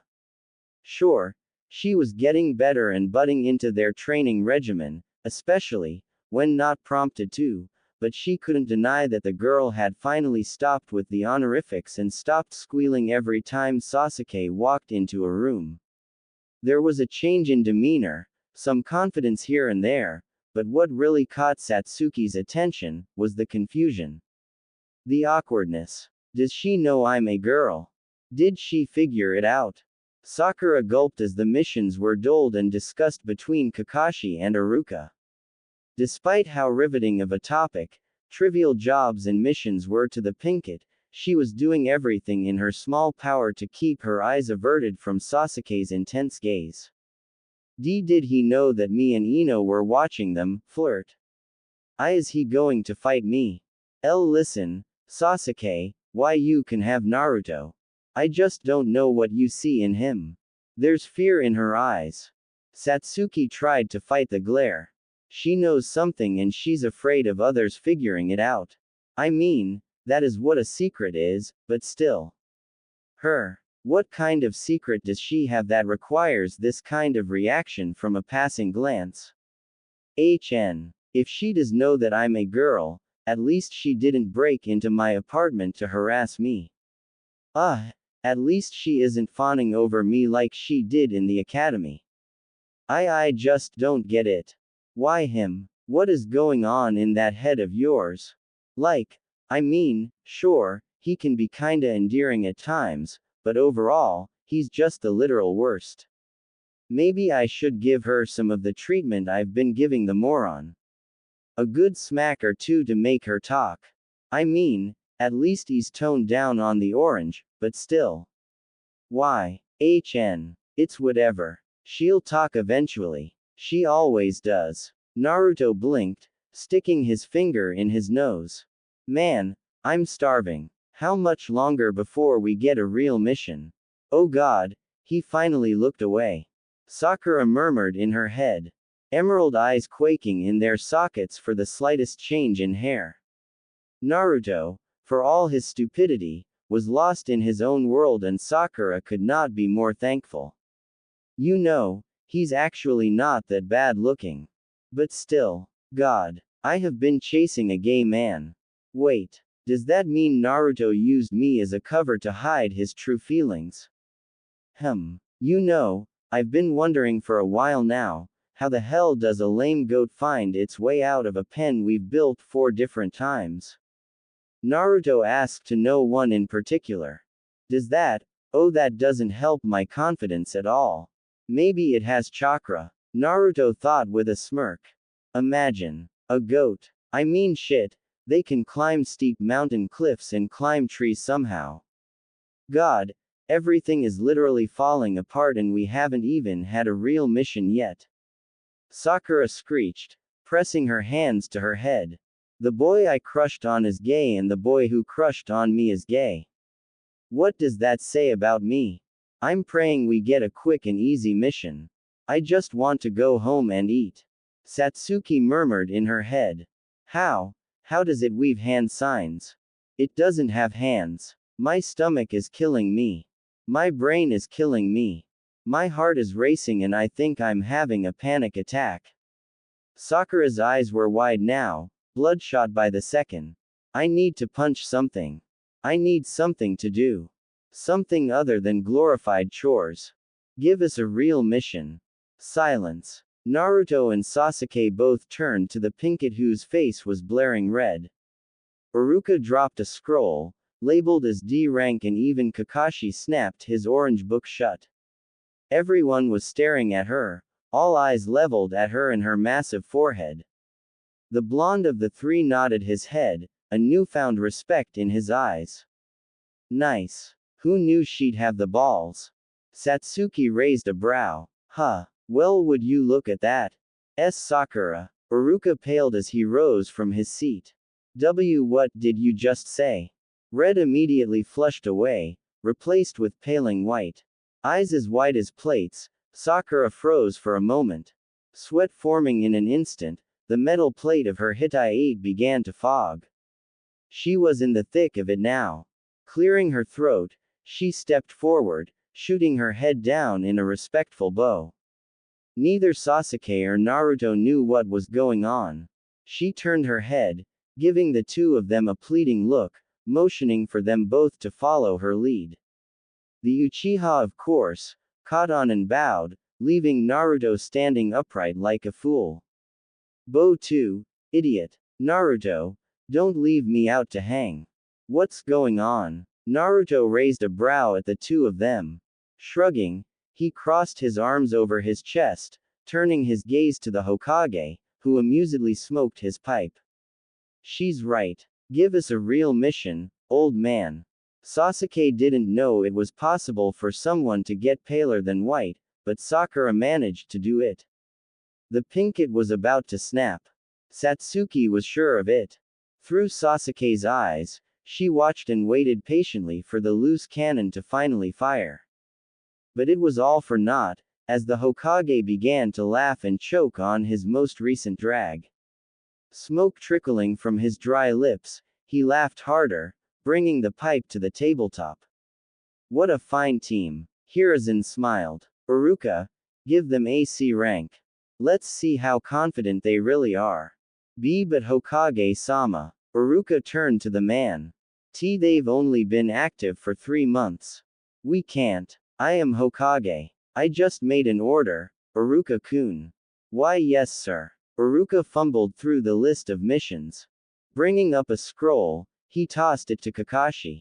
Naruto means a lot to me, Hitaki-san. Do not let him get hurt. You and me both, Iruka. Kakashi gave him a lazy nod. Alright, kiddos, stop embarrassing yourselves and let's get this mission started. Waves. Water. Ninjutsu. Senbon. So much had happened since they crossed that fake water puddle. Chains and a pair of morons who thought too highly of themselves. Loath as Naruto was to admit, Satsuki was right, he did lock up. If it weren't for Sasuke's instant reaction time, those guys would have done something far worse than kill a substitution jutsu. Those clawed gauntlets and the spiked chains that seemed to never end. Once more, Naruto looked at the raven-haired boy, rather, the girl who hid behind the smoke and mirrors. Something different from the normal emotion began to spur within his chest. Maybe in the past, he didn't really notice Sasuke because of his tendencies. Looking at the raven-haired Uchiha now, it was like looking at art. There was something about knowing a crazy secret that you just had to keep from everyone else. Until that secret came out to the public, it brought people together, namely, a brain-dead moron and an abrasive asshole. To Naruto, it was a little hard to explain. A shift in emotion was translated into Satsuki's odd, but caring way. That remark, "What's wrong, scaredy cat?" Something so annoyingly in character for Sasuke, but for Satsuki, there was a hint of worry in that tone. The choice of wording, the intense gaze she gave him. Naruto didn't know what to make of it, but if there was an inkling of doubt in his chest, he knew that she, deep down, started to care about him. Satsuki didn't know why she did what she did. Most importantly, she didn't know why Naruto froze like an idiot in the middle of a fight.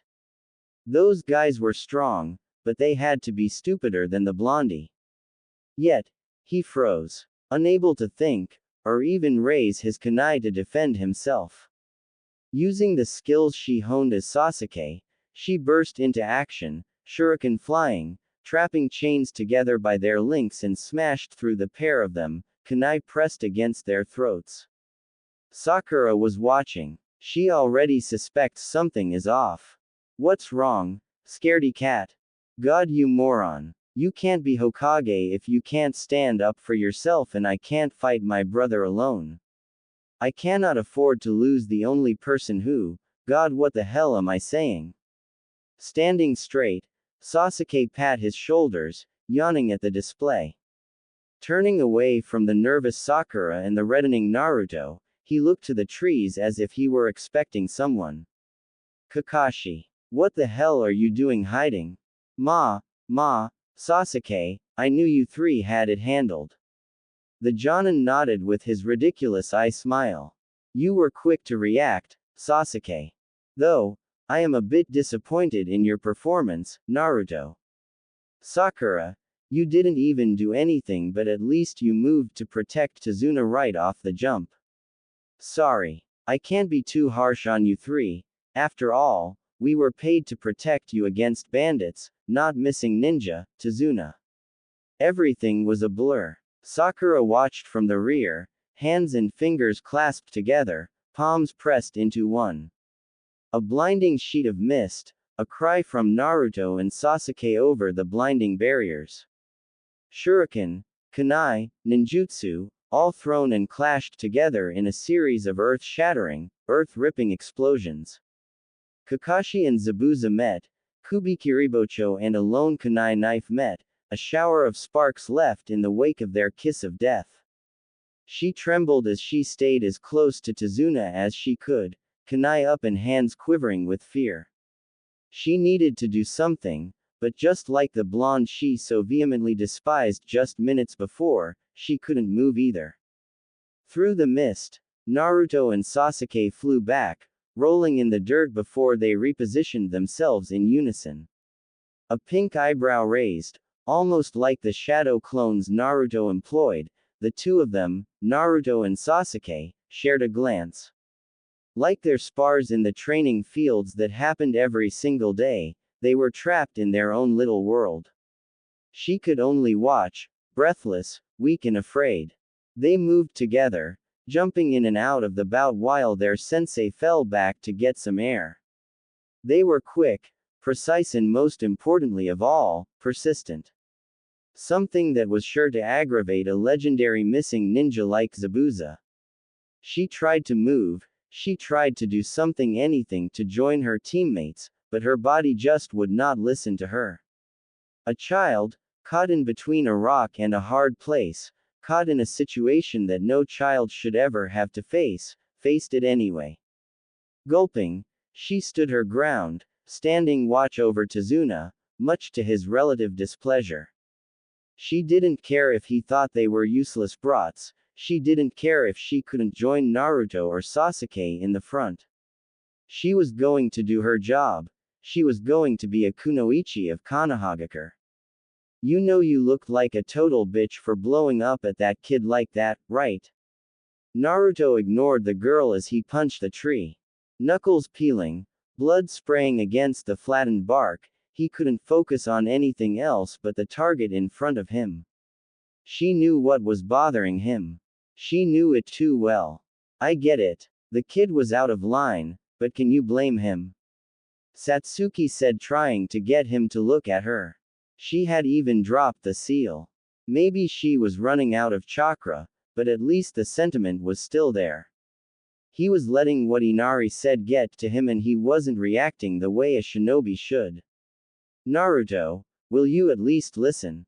He didn't stop. Fists flying, smashing until the bone was left as bloody paste and reeling skin. Satsuki had half a mind to pull ointment from her pouch, but the trickling steam stopped her actions. She watched carefully as the battered bone and the blood spilling free began to suck in. Skin rolled and merged, sealing over the hills and troughs of his new knuckles. He was in a daze, eyes pressed toward the tree trunk, as if there was nothing else in the world. If she was feeling a little conceited, she jokingly imagined herself standing pressed against the tree. The idiot needs to calm down. Hey, instead of breaking every bone in your tiny body, try chakra control instead. It tires you out quicker and most of all you won't be hurting yourself in the process. What if I fall? Naruto asked in an uncharacteristically small voice. I'll catch you. Satsuki crossed her arms under her chest. What? Don't trust a friend. I thought you said we weren't friends. What can I say? She smirked, rolling up her sleeves. Naruto winced as she grabbed his still bloodied hand with a wet rag. Chakra rolled between her fingertips, fire chakra coming to life, igniting into unseen warmth. The boy flinched as she pressed the rag against his hands, careful not to agitate the bone and skin. Over these last few months, you've grown on me somewhat. Sasuke or Satsuki? Me. Naruto blinked at the word. As simple as it was, it really struck a chord with him. Her sincerity could not be faked. Gulping nervously, she kept her gaze on him, as if there was something stuck to his face. In deep focus, she reached up, surprising him further. A clink and a clank, the shuffling of fabric and linen, she reached up with a dry rag and dragged it across his hiaite. No words were shared as she went through her motions. He sighed, through flaring nostrils before finding the words to say to the Uchiha. Under the moonlight, her face contoured to the shadows, really showing the Uzumaki just how beautiful she really was. A small nose, sharp eyes, fierce fire burning within her soul. She was getting closer, almost uncomfortably close. His hands trapped in her grip. She simply continued her motions, wiping the flaking blood from between the webs of his fingers. Onyx hair had fallen, framing her face, some bangs gathering to the right side, hiding half her face from view. He had a conversation planned, a declaration to change the mood or something, anything, but whatever he tried to say, choked at the tip of his tongue, leaving him gaping like a stupid fish.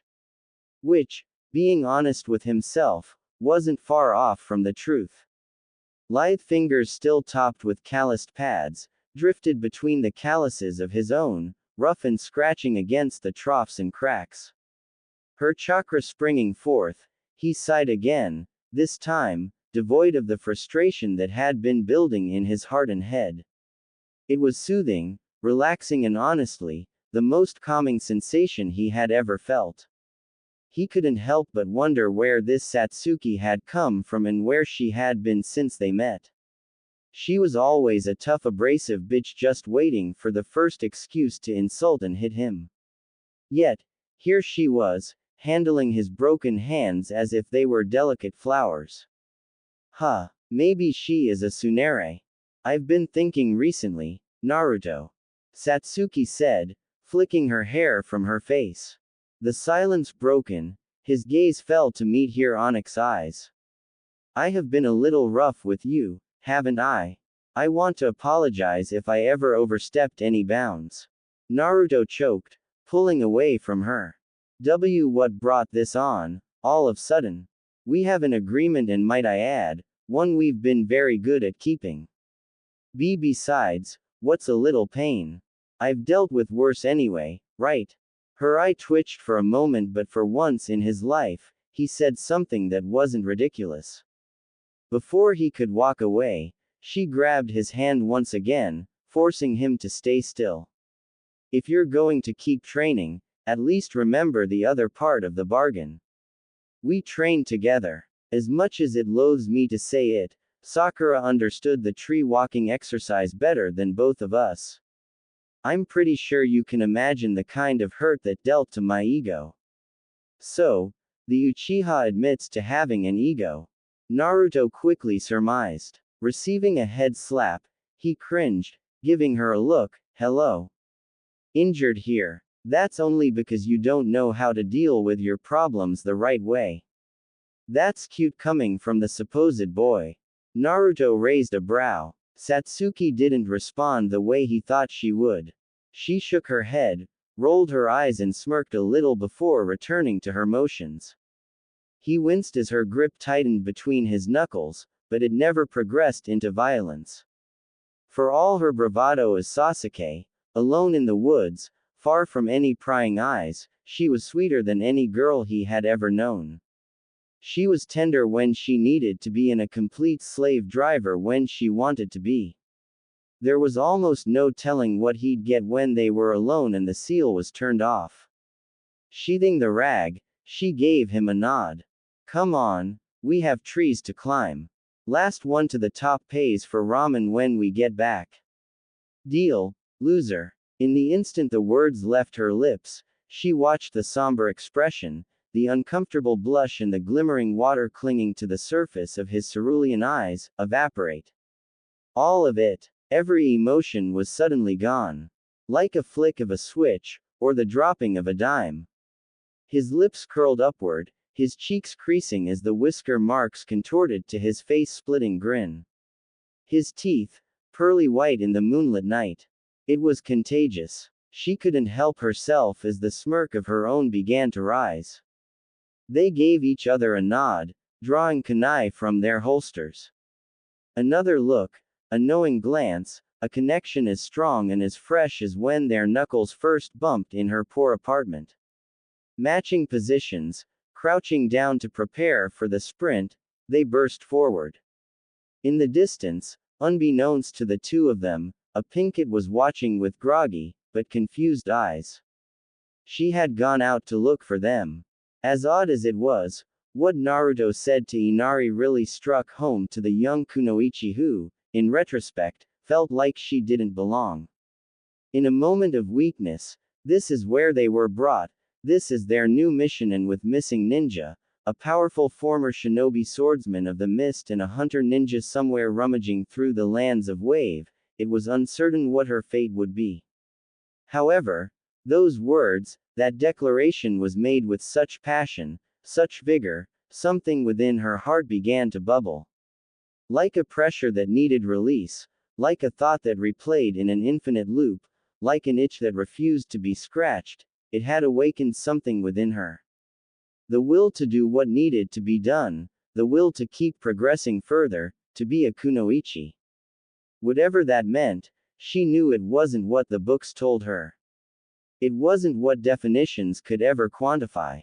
What she did that day in the field against Zabuza, before that fake hunter ninja took him away, was one of the most exhilarating and eye-opening moments of her shinobi career thus far.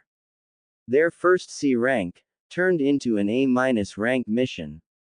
If the situation weren't so terrible, she might have laughed at their misfortune. She could only imagine what Ino would be doing if her team were stuck in the same predicament. As she neared the sound of breaking wood and crunching leaves, she stopped. Eyes turned to the canopy of the forest. Branches rustled, wood was sliced and chakra was expelled. Closing her eyes, she began to sense commotion.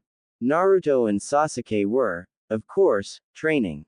She wound up her courage, stiffened her upper lip and walked through the bushes, stepping into the clearing. They were always running off to improve themselves, leaving her with the lazy bum their sensei was.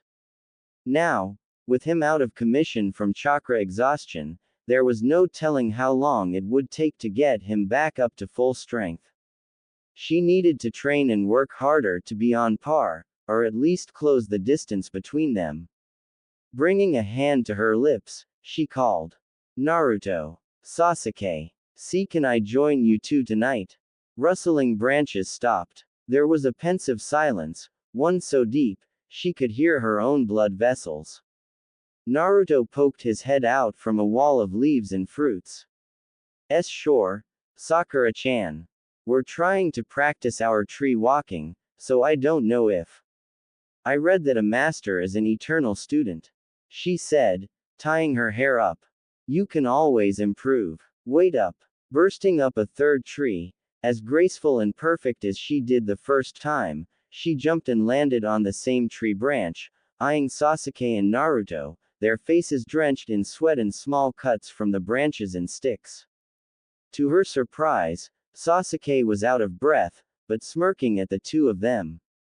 His duck-butt hair, his onyx eyes to Naruto's bright blonde hair and whisker marks shrouded in shadow. All right, Sakura, Sasuke said. She immediately snapped at attention. It was rare that he would talk to her so openly. Here's the deal. You are the most talented one here when it comes to this chakra exercise, so you'll be the judge, alright? Judge? Yeah. Naruto smirked, wiping sweat on his sleeve. Whoever reaches the top of their tree last, has to pay for ramen when we get back to the village. Why you eat ramen, Sasuke? HN. What can I say? Hanging out with the loser has rubbed off on me in all the wrong ways. Sakura tried to hide the blush growing on her cheeks. Oh my god, wording. Yeah, Naruto snickered, if anything, it's you rubbing off on me. When was the last time you let me even have ramen outside of a cheat day? That's the point of a diet, moron. They're feeding each other. Sakura brought her hands to her cheeks. She shook her head, trying to get the images out. They couldn't be. It just couldn't be true. In all fairness, the last time we had a cheat day, you ate all the cookies I made and my ice cream. I was saving them both for a dessert I had planned for weeks. What? Listen, you left them on the counter unattended for. They go to each other's houses. Oh, my god, what have I missed? Sakura snapped her eyes shut. Her heart was racing, her thoughts were churning. Opening her eyes, her hallucinations were taking hold, her mind running rampant with her own fantasies. Sasuke laid, in Naruto's lap, the two boys watching TV, snacking on warm cookies and hot chocolate. A bowl of ice cream they share as they laugh and giggle with one another in their own apartments. She shook her head, the blush beginning to burn against her palms. Naruto digs his spoon into the vanilla bean scoops, raising the utensil to Sasuke's waiting lips. He shakes his head, giving the blonde a glare, but being the idiot he was, he made the Uchiha take the bite in one go. Sakura. They leaned in, the tips of their noses touching. Their blushes matching in perfect unison. Sakura. Their leaning continued, Sasuke in Naruto's lap, their lips inching ever closer. Sakura-chan. Naruto clapped his hands. The pinkett flinched, turning to the two boys. Tired emerald eyes softened, but quickly widened as she began to realize what was happening. Neither seemed to notice. Sasuke gave his usual grunt, but Naruto narrowed his eyes as if he had found something off about her. Crawling across the branches, he stopped just a few inches away from her. Hey, are you okay, Sakura-chan? You're really red right now. Are you sure you want to train? You can go to sleep if you want. No, I don't think so. I don't trust you to be honest if it's just the two of us. Sasuke glared. I for one, refuse to lose, because I am not buying you 10 bowls. That is expensive. How you're able to pay your rent is beyond me. Even though I eat a lot, I know how to budget, asshole. I'm surprised you can even count higher than 10, moron. Sasuke rolled his eyes. So, are you down or what, Sakura? Sakura weakly nodded. Jumping up once more, she pierced the forest canopy, flipping and landing on the highest point. Running a hand across her face, she rubbed her eyes, slapped her cheeks, massaged her temples, anything to get the images out of her head. There was nothing confirmed, nothing that said anything about a secret, scandalous relationship between the last Uchiha and the dead last. Slapping herself once more, she focused, leveling her emerald eyes on the two boys who fell back to ground level. They paced one another, saying inaudible words to one another, before bumping fists once again. They didn't move, they didn't even take positions to make a run for it. They stood there, lost in each other's eyes for what felt like hours. Beneath the rising moon, Sakura wanted to puke. I am telling Ino everything about tonight. Sakura cursed. There is just no way. Satsuki cursed. Cursing was putting it lightly. Her mouth running in her mind, with every expletive she could muster. Every word, every insult, every profane vocabulary she had ever heard, used or made up on the spot. Trapped in ice mirrors, surrounded in blinding mist, that girl she and Naruto met in the forest, she was here, hurling Senbon in rapid succession. It was impossible to follow, impossible to dodge, even for her agile body. Gone were the bulky movements of Uchiha Sasuke, all that remained was Uchiha Satsuki, trapped in the heavy, baggy clothes of her male persona. Rolling about the finished section of the stone bridge, she reacted as her body made movements of its own. She kicked out, throwing Naruto back. Despite how stupid it was, despite the Senbon digging into her shins, she didn't regret it. Thoughts whirled in her head, chakra burning in her arms and legs. She moved, wincing with every crease and tense of her muscles. She tackled Naruto, and he tackled her. Over and over, everything they did mattered nothing against the mist ninja hiding in reflections. Nothing they did mattered when this bitch sped in and out of their vision. As the girl sped past them, Satsuki glared at the afterimage. Naruto was yelling at her, throwing kunai and pulling the needles from his body. He ran out, throwing Satsuki across the arena, her back crashing against an ice mirror. He screamed as the girl crashed against Naruto's back. Needles poked through his clothing and armor sewn into his outerwear. He was weakening by the second. No, Satsuki cursed, pulling needles from her legs. Tripping over herself, she shot ahead. A sensation burned in her head. As the girl prepared her next attack on the two of them, Satsuki realized something. Everything was beginning to slow down. Her steps echoed like rain water dripping and spilling into gutters and puddles. She could see Haku leaving her mirror. Naruto was static, his face empty and demoralized. Satsuki didn't care, throwing herself between the blonde and Haku. Bringing her fist up, she smashed her knuckles into the wooden mask, sending Haku back into her own mirror. Panting, Satsuki turned to Naruto, reaching into her pouch. Pulling out a small wooden container, she slapped into Naruto's hands. Get ready, she whispered. I'll hold her off. Wait. Naruto grabbed her arm. He needed to be quick. As Haku's mask cracked and shattered, the two of them glared at her in her disbelief. Satsuki, I can still fight. I don't have time to apply this. You're going to get hurt, idiot. Satsuki shouted back. Satsuki, Naruto blinked. Why your eyes? Listen, I can see her. I can predict where she's going to go.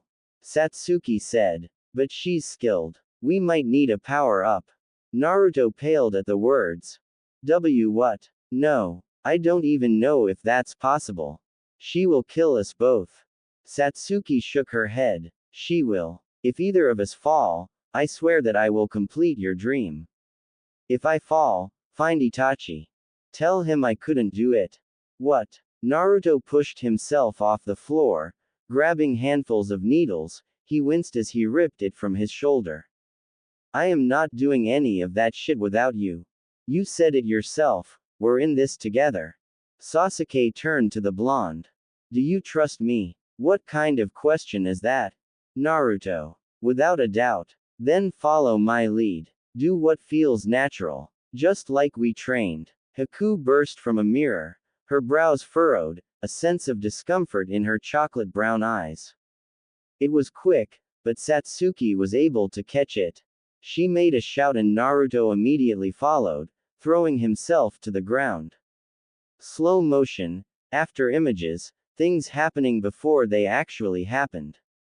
Satsuki's Sharingan blared wildly as she moved in to apprehend the mist ninja. Throwing her fist out, Haku yelped, at the knuckles cracking against her jaw. Before she could fly back, Naruto jumped up, wrapping his arms around the girl, bending back and slammed her on the stone slabs. Haku spun about, rolling away from Naruto's next body slam. She steadied herself, raising needles and kunai in defense. Before she could disappear into her mirrors, she panicked at the glimmering reflection of ninja wire, wrapped around her arm. She gasped, following the strands as they led directly to Naruto's teeth. Eyes wide, she pulsed her chakra trying to defend herself.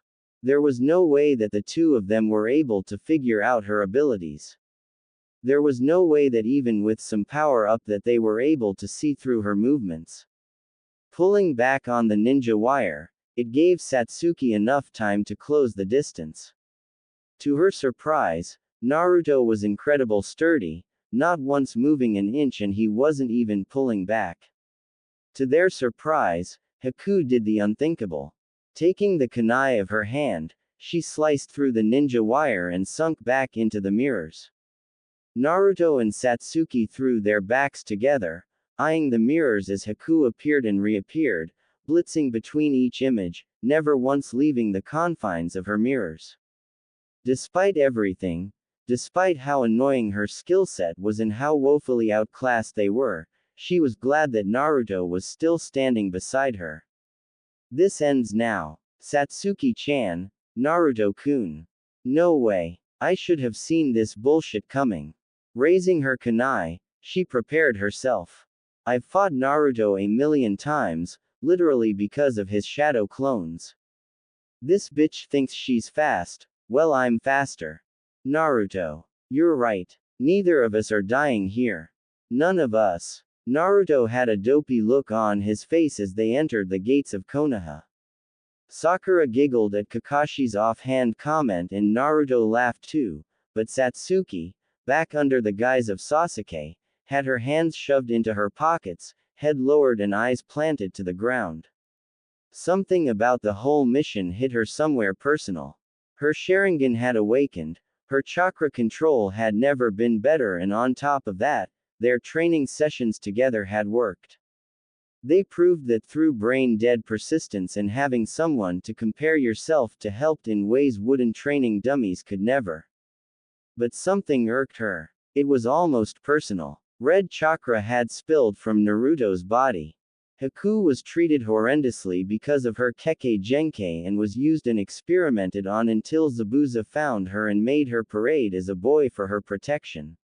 If things weren't contrived enough, even when Naruto was on his last leg, he convinced Zabuza and Haku to turn away from their mercenary work, embrace each other beyond master and student but into father and daughter. Biting her lip, Satsuki lowered her head further. What would life had been if instead of leaving her to suffer, Itachi took her with him? Instead of torturing her, breaking her mind in Tsukuyomi, he pitied and ran away with her to wherever he went. What life would be like, the two of them, brother and sister against the world. Biting her lip, tears watered in her eyes. Haku was just like her. Powerful blood flowed in her veins just as her own, and people just saw a monster, or something to examine. Was that the life of powerful people? Was that the life she thought she would ever want? Her thoughts turned away from the darkness creeping at the back of her head. Fists began to clench at the dopey smile, dopey eyes, a blush marking his whiskered cheeks like a red flag. Onyx eyes narrowed at the blonde as he laughed with Sakura as if they were the best of friends. The Pinkett even looked back at Sasuke, only to immediately drop all joy for a split second and look away. First Haku kisses him, then Sakura wants to be his friend all of a sudden. Satsuki wanted to gag. Rolling her eyes, she reached in her pouch and pulled her wall. Naruto, hearing the jingling of coins and the shuffle of Ryo notes, turned to Satsuki. A knowing look in their eyes. She lost fair and square and it was time to pay up. Wave was a wake-up call for all three of them. Sakura had proven herself somewhat useful and willing to learn. Naruto outpaced her at an astonishing rate and she now had to learn how to utilize her Sharingan. Shaking her head, she frowned, looking away, a hint of red beginning to form on her cheeks. Haku was all she could see. Clinging to Naruto's arm like the annoying fangirl days of Sakura and Ino. Her stupid brown eyes and stupid black hair. In case we never see each other again, I just want you to know that you can do so much better, sister. Satsuki sighed as Kakashi gave them a wave and disappeared toward the Hokage Tower. Entering Ichiraku, Tsuki and Ayame were quick, knowing immediately what Naruto would order. Satsuki rested the little satchel of money on the counter and sighed in defeat as Naruto already finished his first bowl. Looking over, Sakura's face was blue with disgust, she hadn't even ordered yet. With a palm to Sasuke's face, Satsuki sighed in defeat once more. It's not so bad. But God, does this annoy the hell out of me. Maybe I am a Tsunere.